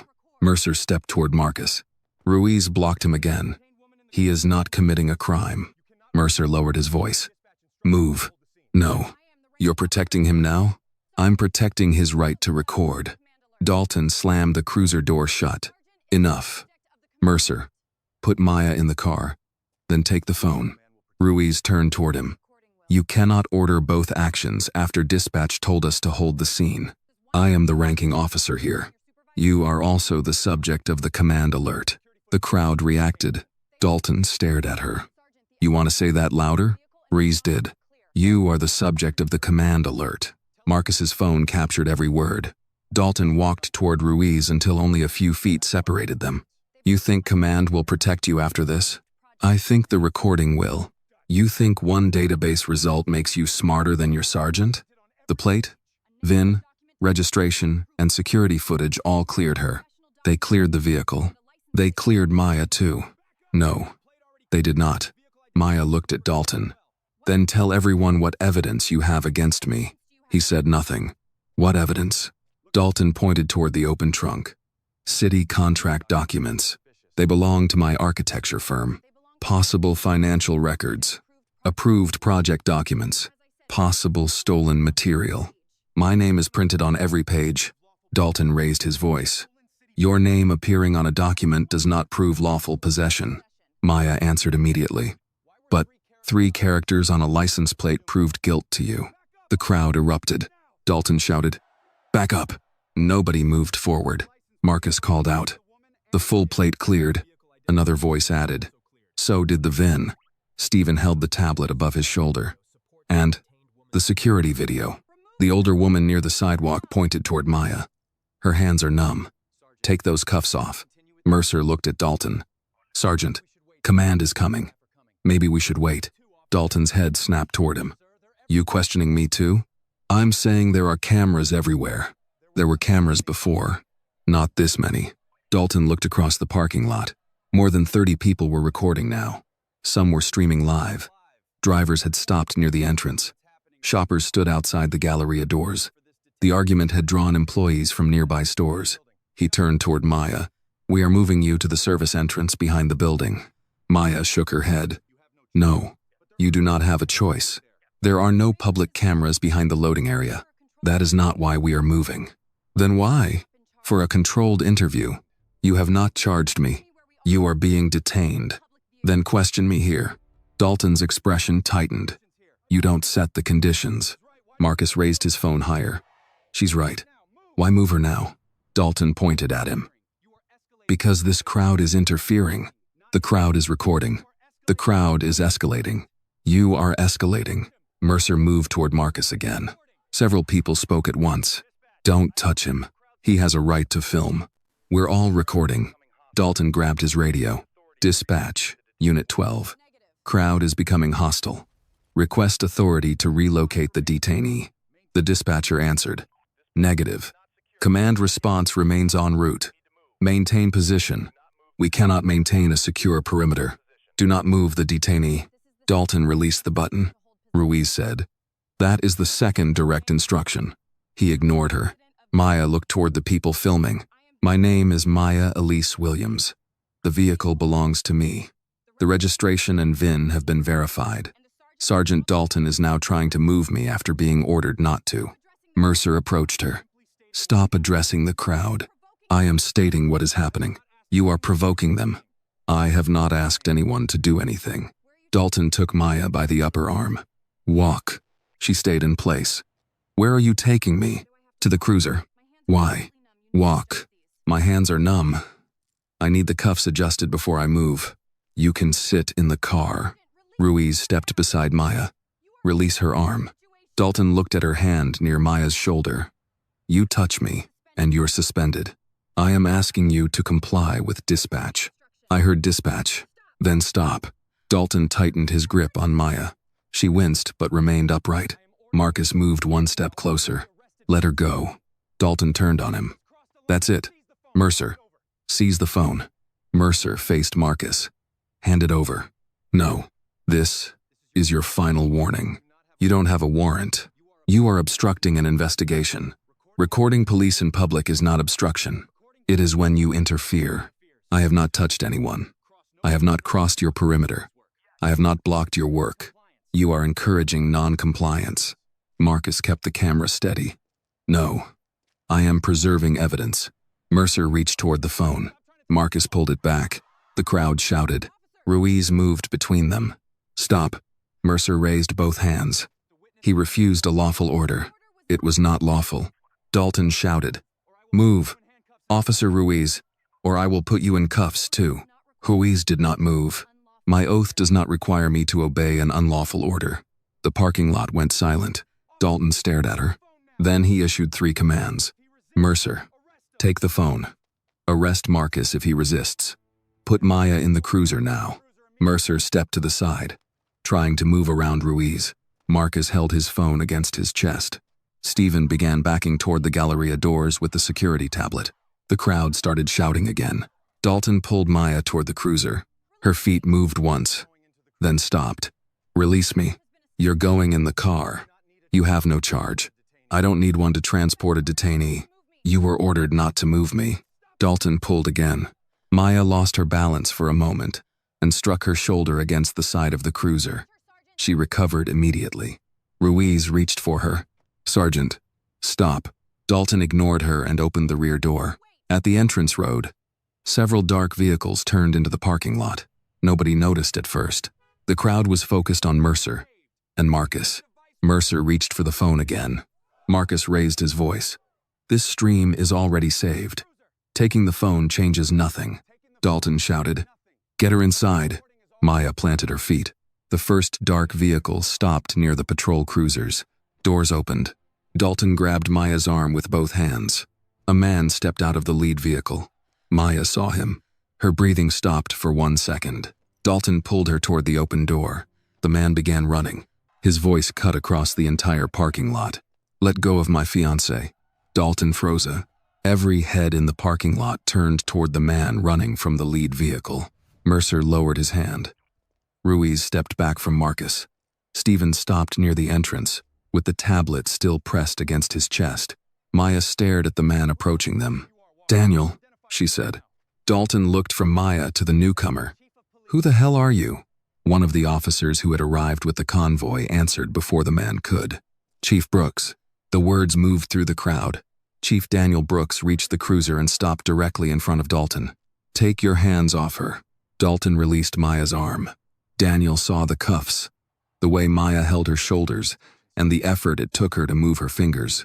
"Who authorized this detention?" "I did," Dalton said. "We have a vehicle connected to the county financial crimes case." Daniel looked at the Mercedes. "That vehicle?" "Yes, sir." "Based on what?" "Partial plate match. Suspicious documents.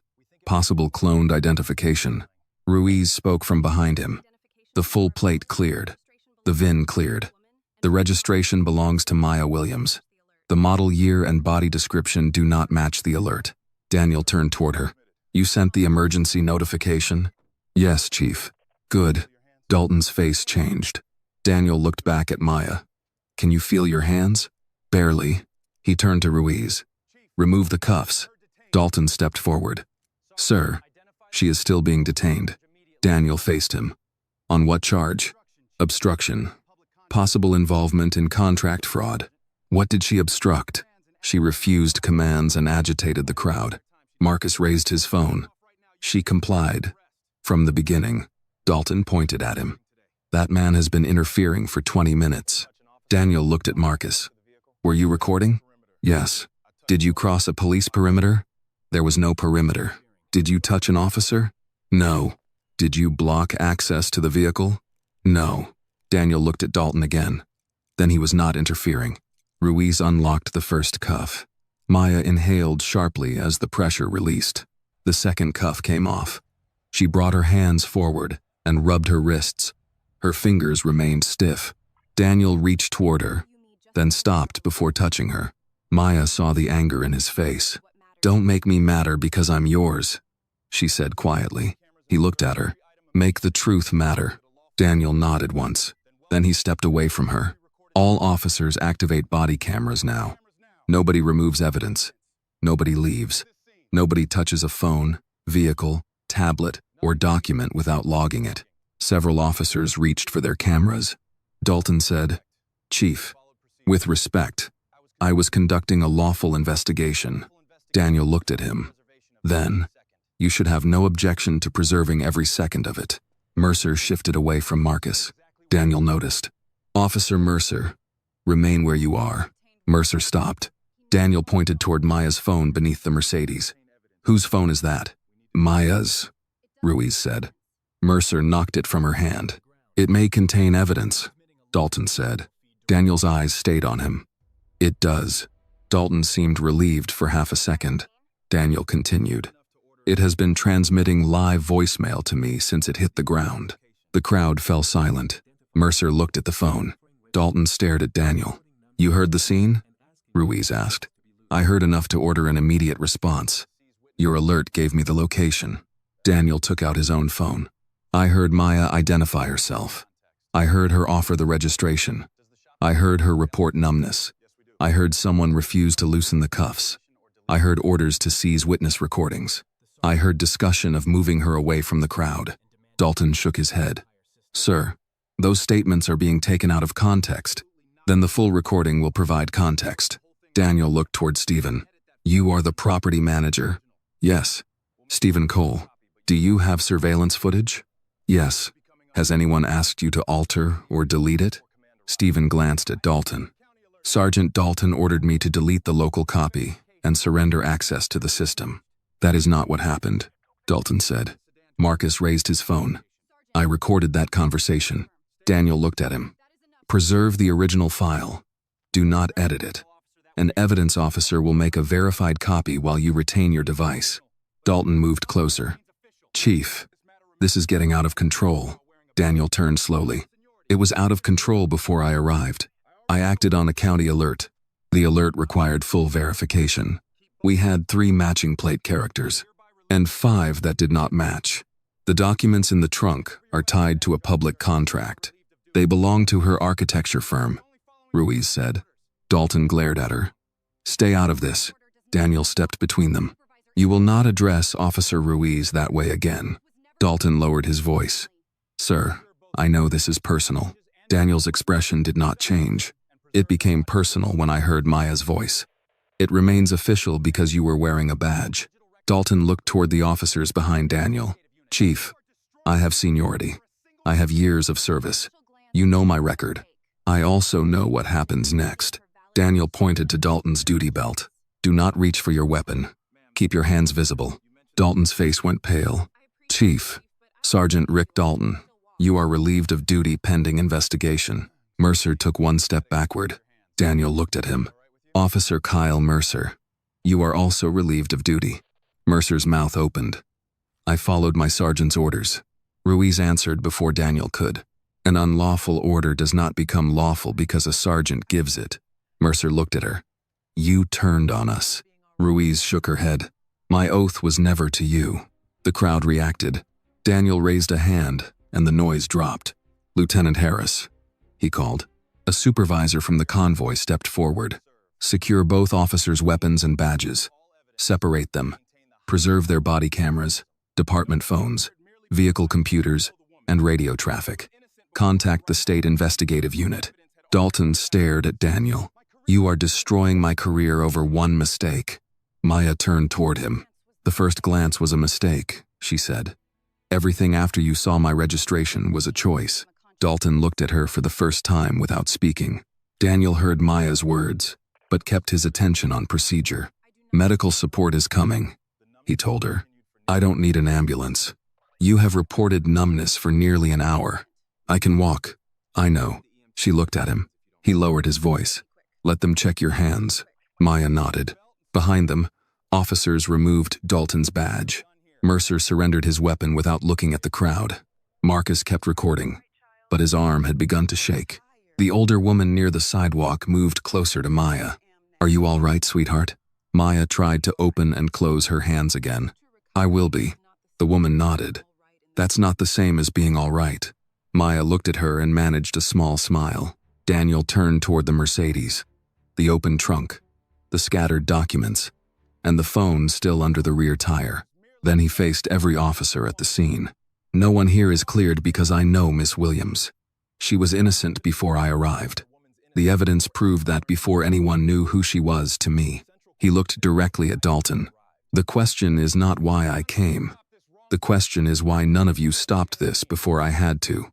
Lieutenant Harris took Dalton's badge and weapon while another supervisor did the same with Mercer. Step away from the patrol car, Harris ordered.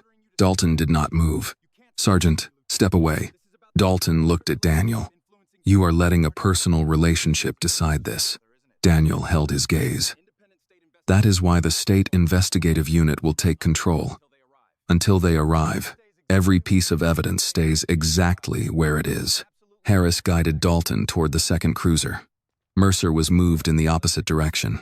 Daniel turned to Ruiz. "Start from the first verified fact." Ruiz unlocked her terminal. The county alert listed a black Mercedes with a partial plate beginning 7, Victor, 3. The suspected vehicle was an older model with damage on the rear passenger door. She pointed toward Maya's car. "This vehicle is newer. It has no reported damage.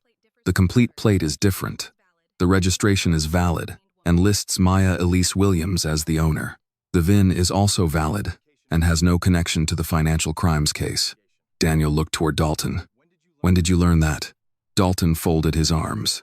"The database result did not eliminate the possibility of altered identifiers." Ruiz answered. "The plate cleared first, then the VIN cleared. I informed him of both results before he ordered transport." Daniel turned to dispatch through his radio. "Command 1 to communications. Preserve the complete incident log from Unit 12. Include every transmission, database request, and dispatch instruction." "Confirmed." Command 1. Send the timeline to the state investigators only. Do not allow local edits."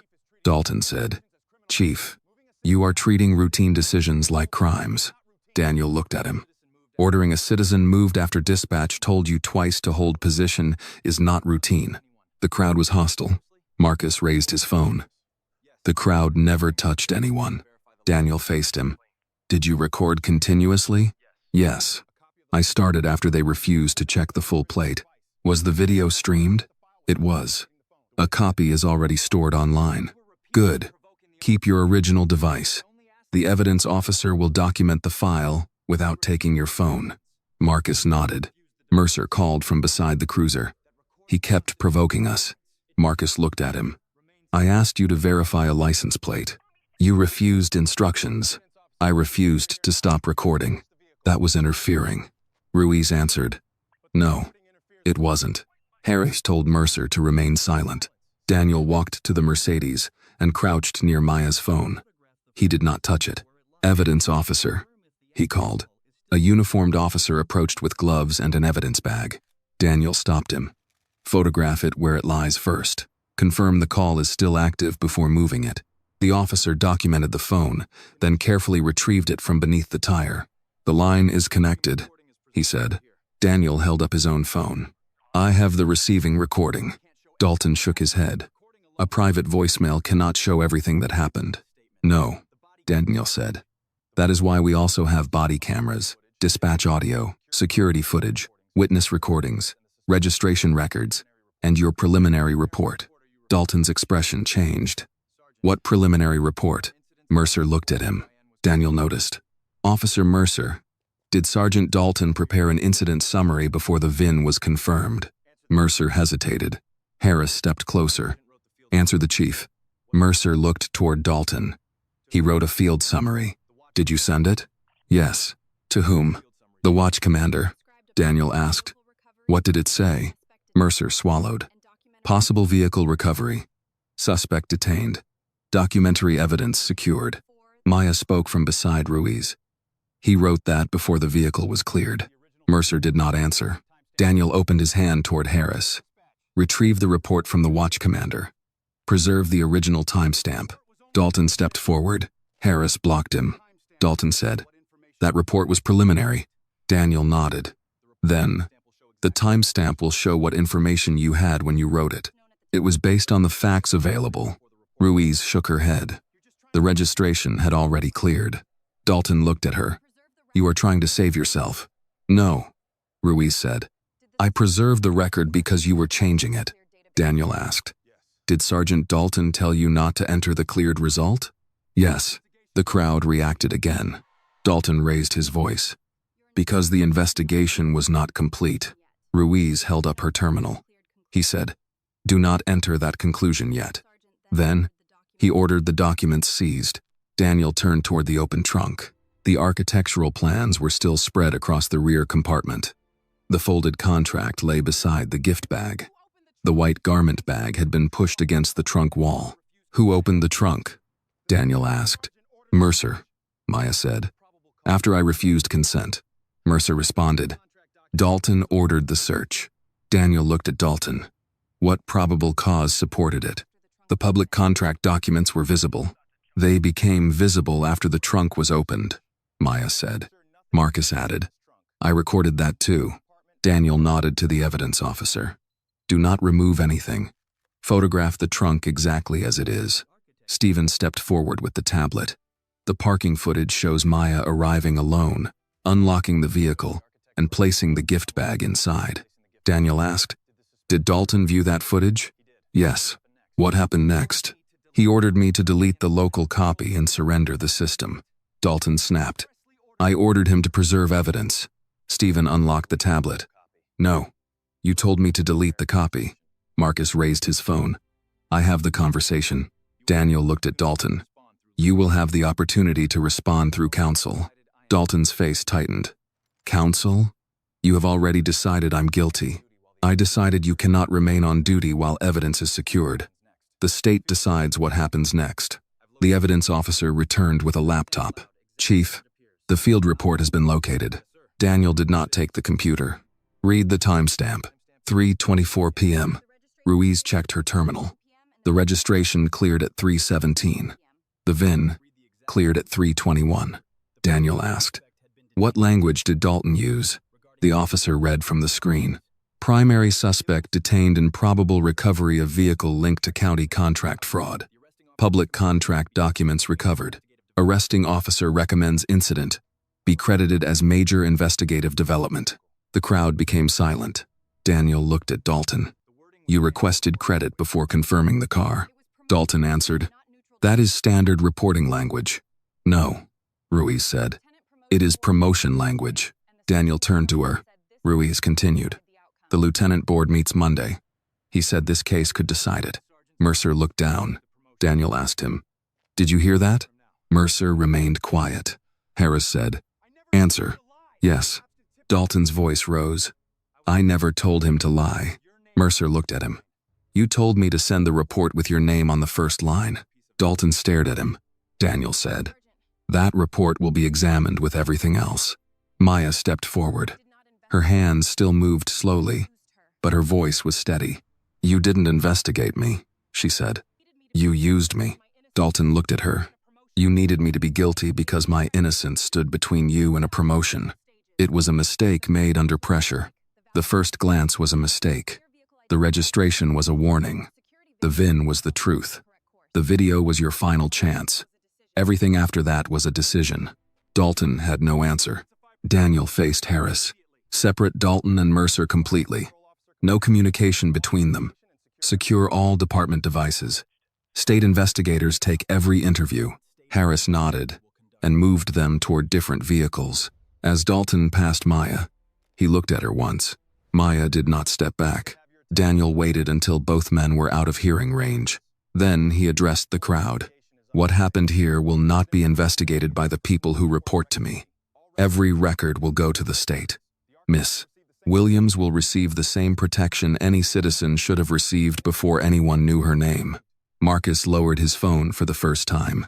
Maya looked at the open trunk, her scattered work, and the phone that had carried her voice across the city.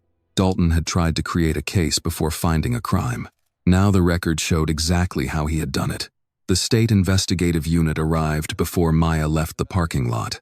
2 investigators photographed the Mercedes, collected copies of the dispatch logs, and separated every officer who had participated in the detention. Stephen Cole transferred the security footage through the Galleria's legal department. Marcus provided a verified copy of his live stream while keeping possession of his phone. A paramedic examined Maya beside the ambulance. "Can you feel this?" He pressed lightly against her fingertips. "Barely. Any sharp pain?" "Mostly numbness and pressure." "We should take you in." Maya looked toward Daniel. He stood several yards away, speaking with a state investigator. He had not approached the evidence, questioned Dalton, or tried to control the case after transferring authority. Maya turned back to the paramedic. "All right. At Ashford Memorial Hospital, A doctor examined both wrists and tested the movement in her fingers. The circulation had improved after the cuffs were removed, but the numbness remained. "There's no serious damage," the doctor said. "The pressure irritated the nerves. Sensation should return, but you need to rest your hands and come back if the numbness gets worse." Daniel sat in a chair near the window. He waited until the doctor left before speaking. "I should have known what was happening sooner. You heard it as soon as anyone could have. It happened inside my department. You didn't put the cuffs on me." "No, but I lead the people who did." Maya looked down at her wrists. Faint red pressure marks remained around the skin. "I don't want this handled quietly. It won't be.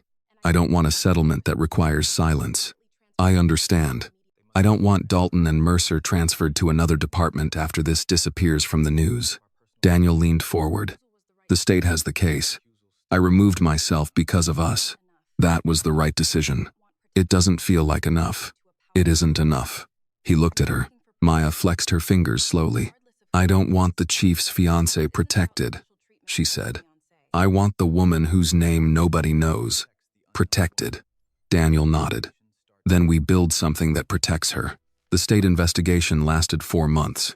Investigators reviewed body camera footage, dispatch recordings, Marcus's live stream, Stephen's security video, Ruiz's emergency alert, Maya's voicemail, and the preliminary report Dalton had ordered Mercer to send. The timeline was clear. Dalton had learned that the registration belonged to Maya before he reported a probable recovery. He had received the clear VIN before ordering her transport. He had viewed security footage showing her arrive in the Mercedes before pressuring Stephen to delete the local copy. Investigators also found messages between Dalton and Mercer. One had been sent less than an hour before the detention. "Need something big before Monday." Mercer had replied. This fraud case could do it. After the arrest began, Dalton sent another message. "Make sure my name is first on everything." The state attorney presented the evidence to a grand jury. Dalton was indicted on charges that included fabrication of evidence, obstruction of justice, abuse of official authority, and conspiracy to create a false investigative record for personal advancement. Mercer was indicted for assisting in the false report, attempting to seize witness recordings without lawful authority, participating in evidence concealment, and conspiring with Dalton. Both men were fired. Their law enforcement certifications were suspended pending trial. They entered the state courthouse through a side entrance, but cameras were waiting there too. Dalton looked smaller without his uniform. Mercer kept his head down. Marcus watched the arraignment from the public gallery. Ruiz sat several rows behind him. Outside the courthouse, reporters asked Maya whether the indictments felt like justice. "They are accountability," she said. "Justice is what prevents this from happening again." Evelyn Price faced consequences of her own. The recording of her 911 call was released as part of the public case file. Her voice played across local news broadcasts. A young black woman in a car like that is probably connected to something. Evelyn first claimed the statement had been taken out of context. Then she said she had only been acting as a concerned citizen. When the entire recording was released, the public heard the dispatcher repeatedly ask whether she had witnessed a crime. She had not. Several jewelry brands ended their agreements with her store. A regional supplier canceled its account. 2 corporate clients withdrew, pending orders. Employees resigned after Evelyn refused to apologize directly to Maya. Customers stopped coming. Within 3 months, Evelyn announced that Price and Rowe Jewelers would close. She blamed online harassment and an unfair media campaign. The former store manager issued a separate statement. The public did not invent the words on that call. They heard them. Maya did not celebrate the closure. When a reporter asked whether she was pleased, Maya answered, "I did not ask anyone to destroy her business. People heard what she believed and decided where they wanted to spend their money. Those were their choices." Ruiz was interviewed by state investigators 6 times. She admitted that she had recognized the vehicle mismatch before openly challenging Dalton. "I knew the detention was wrong," she said. "I was afraid of what he could do to my career." "Why did you finally send the alert?" an investigator asked. "Because he was going to move her. Once she left that parking lot, the public record would depend on his report." "Do you consider yourself a whistleblower?" Ruiz shook her head. I consider myself late. Weeks after Maya left the hospital, Ruiz asked to meet her. They sat in a quiet conference room at the community center Maya had designed. Ruiz placed both hands on the table. I'm sorry. Maya waited. I saw the mismatch early. I knew the registration cleared. I should have stopped it sooner. Yes, Maya said. Ruiz looked down. I thought following procedure would protect me. It protected Dalton. I know. Maya studied her for a moment. You sent the alert. After too much had already happened. That matters. But it does not erase the delay. I'm not asking you to erase it. Ruiz looked up. I knew the truth before I had the courage to stand beside it. Maya nodded. Then make sure the next person doesn't have to wait as long. Ruiz agreed to testify before the grand jury and later before a state legislative committee. She described how rank, evaluation power, and fear of retaliation could keep officers silent even when evidence was clear. Daniel remained outside the criminal case. He provided records when asked and refused to discuss the evidence publicly. At home, he listened while Maya worked through anger, exhaustion, and the return of sensation in her hands. By winter, the numbness was gone. The case was not. Dalton and Mercer were waiting for trial. Evelyn's store was empty. Ruiz had placed her career at risk. Yet Maya knew punishment alone could not change the next traffic stop, the next partial plate, or the next officer who valued a promotion more than the truth. 3 people were finally facing consequences. The system that had given them room to act was still in place. Maya returned to the East Ashford Community Center 6 weeks after the grand jury indictments. The same building Dalton had tried to turn into evidence now held the first public meeting on police reform. Residents filled the main hall. Retired teachers sat beside business owners. Church leaders shared rows with civil rights attorneys, patrol officers, firefighters, and families who had brought folders containing complaints that had never been answered. Marcus sat near the front. Ruiz stood at the back in civilian clothes. Daniel remained beside the entrance until the meeting began. Then he took a seat among the public instead of joining Maya at the table. This was not his proposal. It was hers. Maya opened the meeting by placing 3 items in front of her. A copy of her vehicle registration, a photograph of the Mercedes, and a printed image from Marcus's live stream showing her in handcuffs. The officers had all 3 before they tried to take me away, she said. They had my name.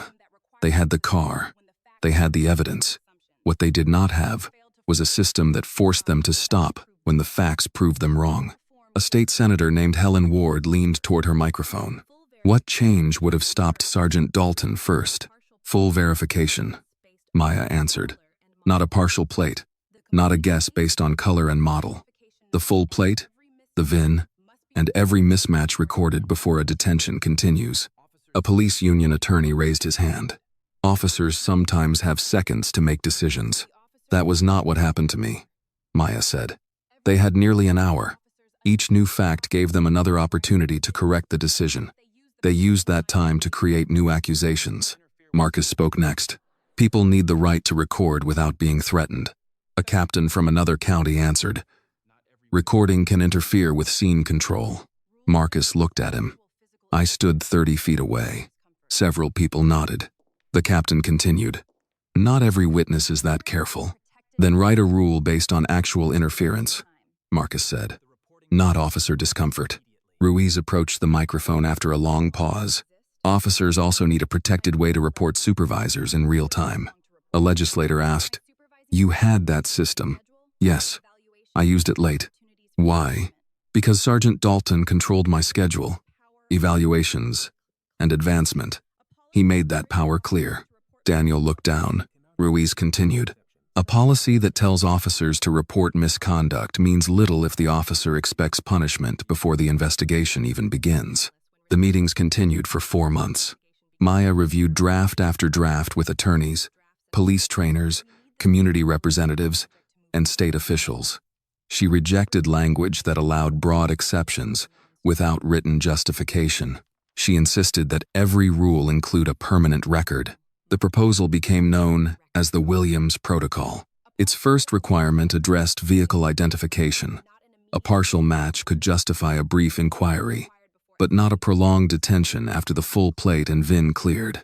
Its second requirement forced officers to document every point that did not match a bulletin. Its third prohibited changing charges simply to justify a detention that had already failed. Body cameras had to remain active. Security footage could not be deleted or seized without legal authority. Citizens could record police in public if they did not physically interfere. Officers who reported unlawful orders received immediate protection from retaliation. Any arrest used in a promotion packet required independent review. The final section addressed restraints. If a detained person reported pain, numbness, or loss of sensation, officers had to check the cuffs and document the response. Opposition came quickly. Some officials called the proposal too restrictive. Others argued that one bad incident should not dictate policy for an entire state. Maya answered them during a televised hearing at the state capitol. "This was not one decision," she said. "It was a chain of decisions. The first officer ignored the full plate. The second searched my car. A supervisor ignored the VIN. Evidence was treated as a threat. A witness was threatened. Another officer was ordered to stay silent.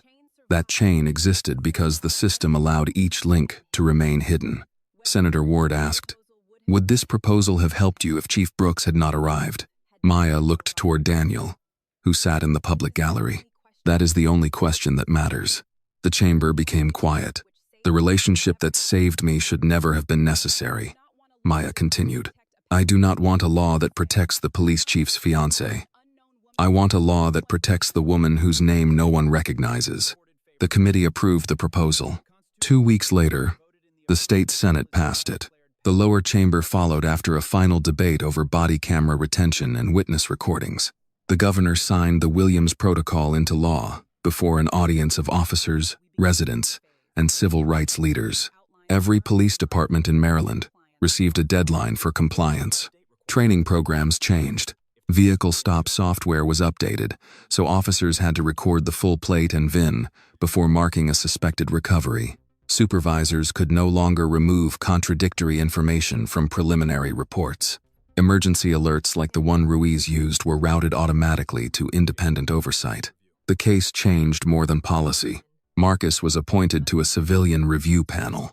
Ruiz began training recruits on lawful refusal and supervisor misconduct. At her first session, she told them, "My mistake was not that I failed to recognize the truth. My mistake was believing I had time to wait before standing beside it." 1 year after the detention, Maya and Daniel married inside the East Ashford Community Center. The ceremony was small. Maya's mother sat in the front row holding a folded handkerchief. Mrs. Hart adjusted Maya's white dress one final time. Marcus wore a dark suit and complained that the tie was trying to kill him. Ruiz sat near the aisle. The black Mercedes was parked outside. After the ceremony, Daniel found Maya standing beside it with the keys in her hand. "You disappeared from your own reception," he said. "I needed one quiet minute. How do your hands feel?" "Fine." He nodded toward the car. "And when you walk up to it?" Maya looked at the driver's door. "Sometimes I still hear Dalton." Daniel did not tell her to forget. He stood beside her until she was ready to return inside. 3 months later, Maya addressed a statewide academy class. Behind her was the image of that parking lot. The Mercedes, the patrol cruiser, her cuffed hands, Marcus's raised phone. Maya looked across the room. "At what point did I become innocent?" No one answered. Was it when the plate cleared? Silence. When the VIN cleared? No response. When the security footage played? The recruits watched her. Or was it when the police chief arrived and called me his fiancée? A young officer in the first row lowered his eyes. Maya stepped away from the podium. "I was innocent before the first officer stepped out of his car. Your duty is to remember that when no powerful person is coming." She picked up the registration and held it beside the photograph. Justice is not fair when it recognizes people only after learning who stands behind them. When the session ended, Maya walked outside alone. The Mercedes waited in the academy parking lot. She pressed the key. The doors unlocked. She opened the driver's side, placed her folder on the passenger seat, and started the engine. No one stopped her. No one asked for proof. No one told her that a woman like her could not belong behind the wheel. Maya drove away, knowing the law had finally learned what she had known from the beginning. She had never needed a powerful man to make her innocent. She had only needed the people wearing power to respect the truth. The lesson from Maya's story is simple. Justice should not depend on who you know, how much money you have, or who is powerful enough to defend you. Every person deserves to be heard, respected, and judged by the truth. Silence can protect injustice, but one honest voice can begin to change an entire system. Thank you for listening all the way to the end of this story. We truly appreciate your time and support. Please share your thoughts about the way this story was told, and let us know what we can improve. And if you have a meaningful, inspiring, or powerful story of your own, we would be honored to receive it and possibly share it with our audience on this channel. This video is a work of fiction created with the assistance of artificial intelligence. All characters, events, and situations are not real and do not represent any actual people or true stories. The content is intended for storytelling and emotional illustration only.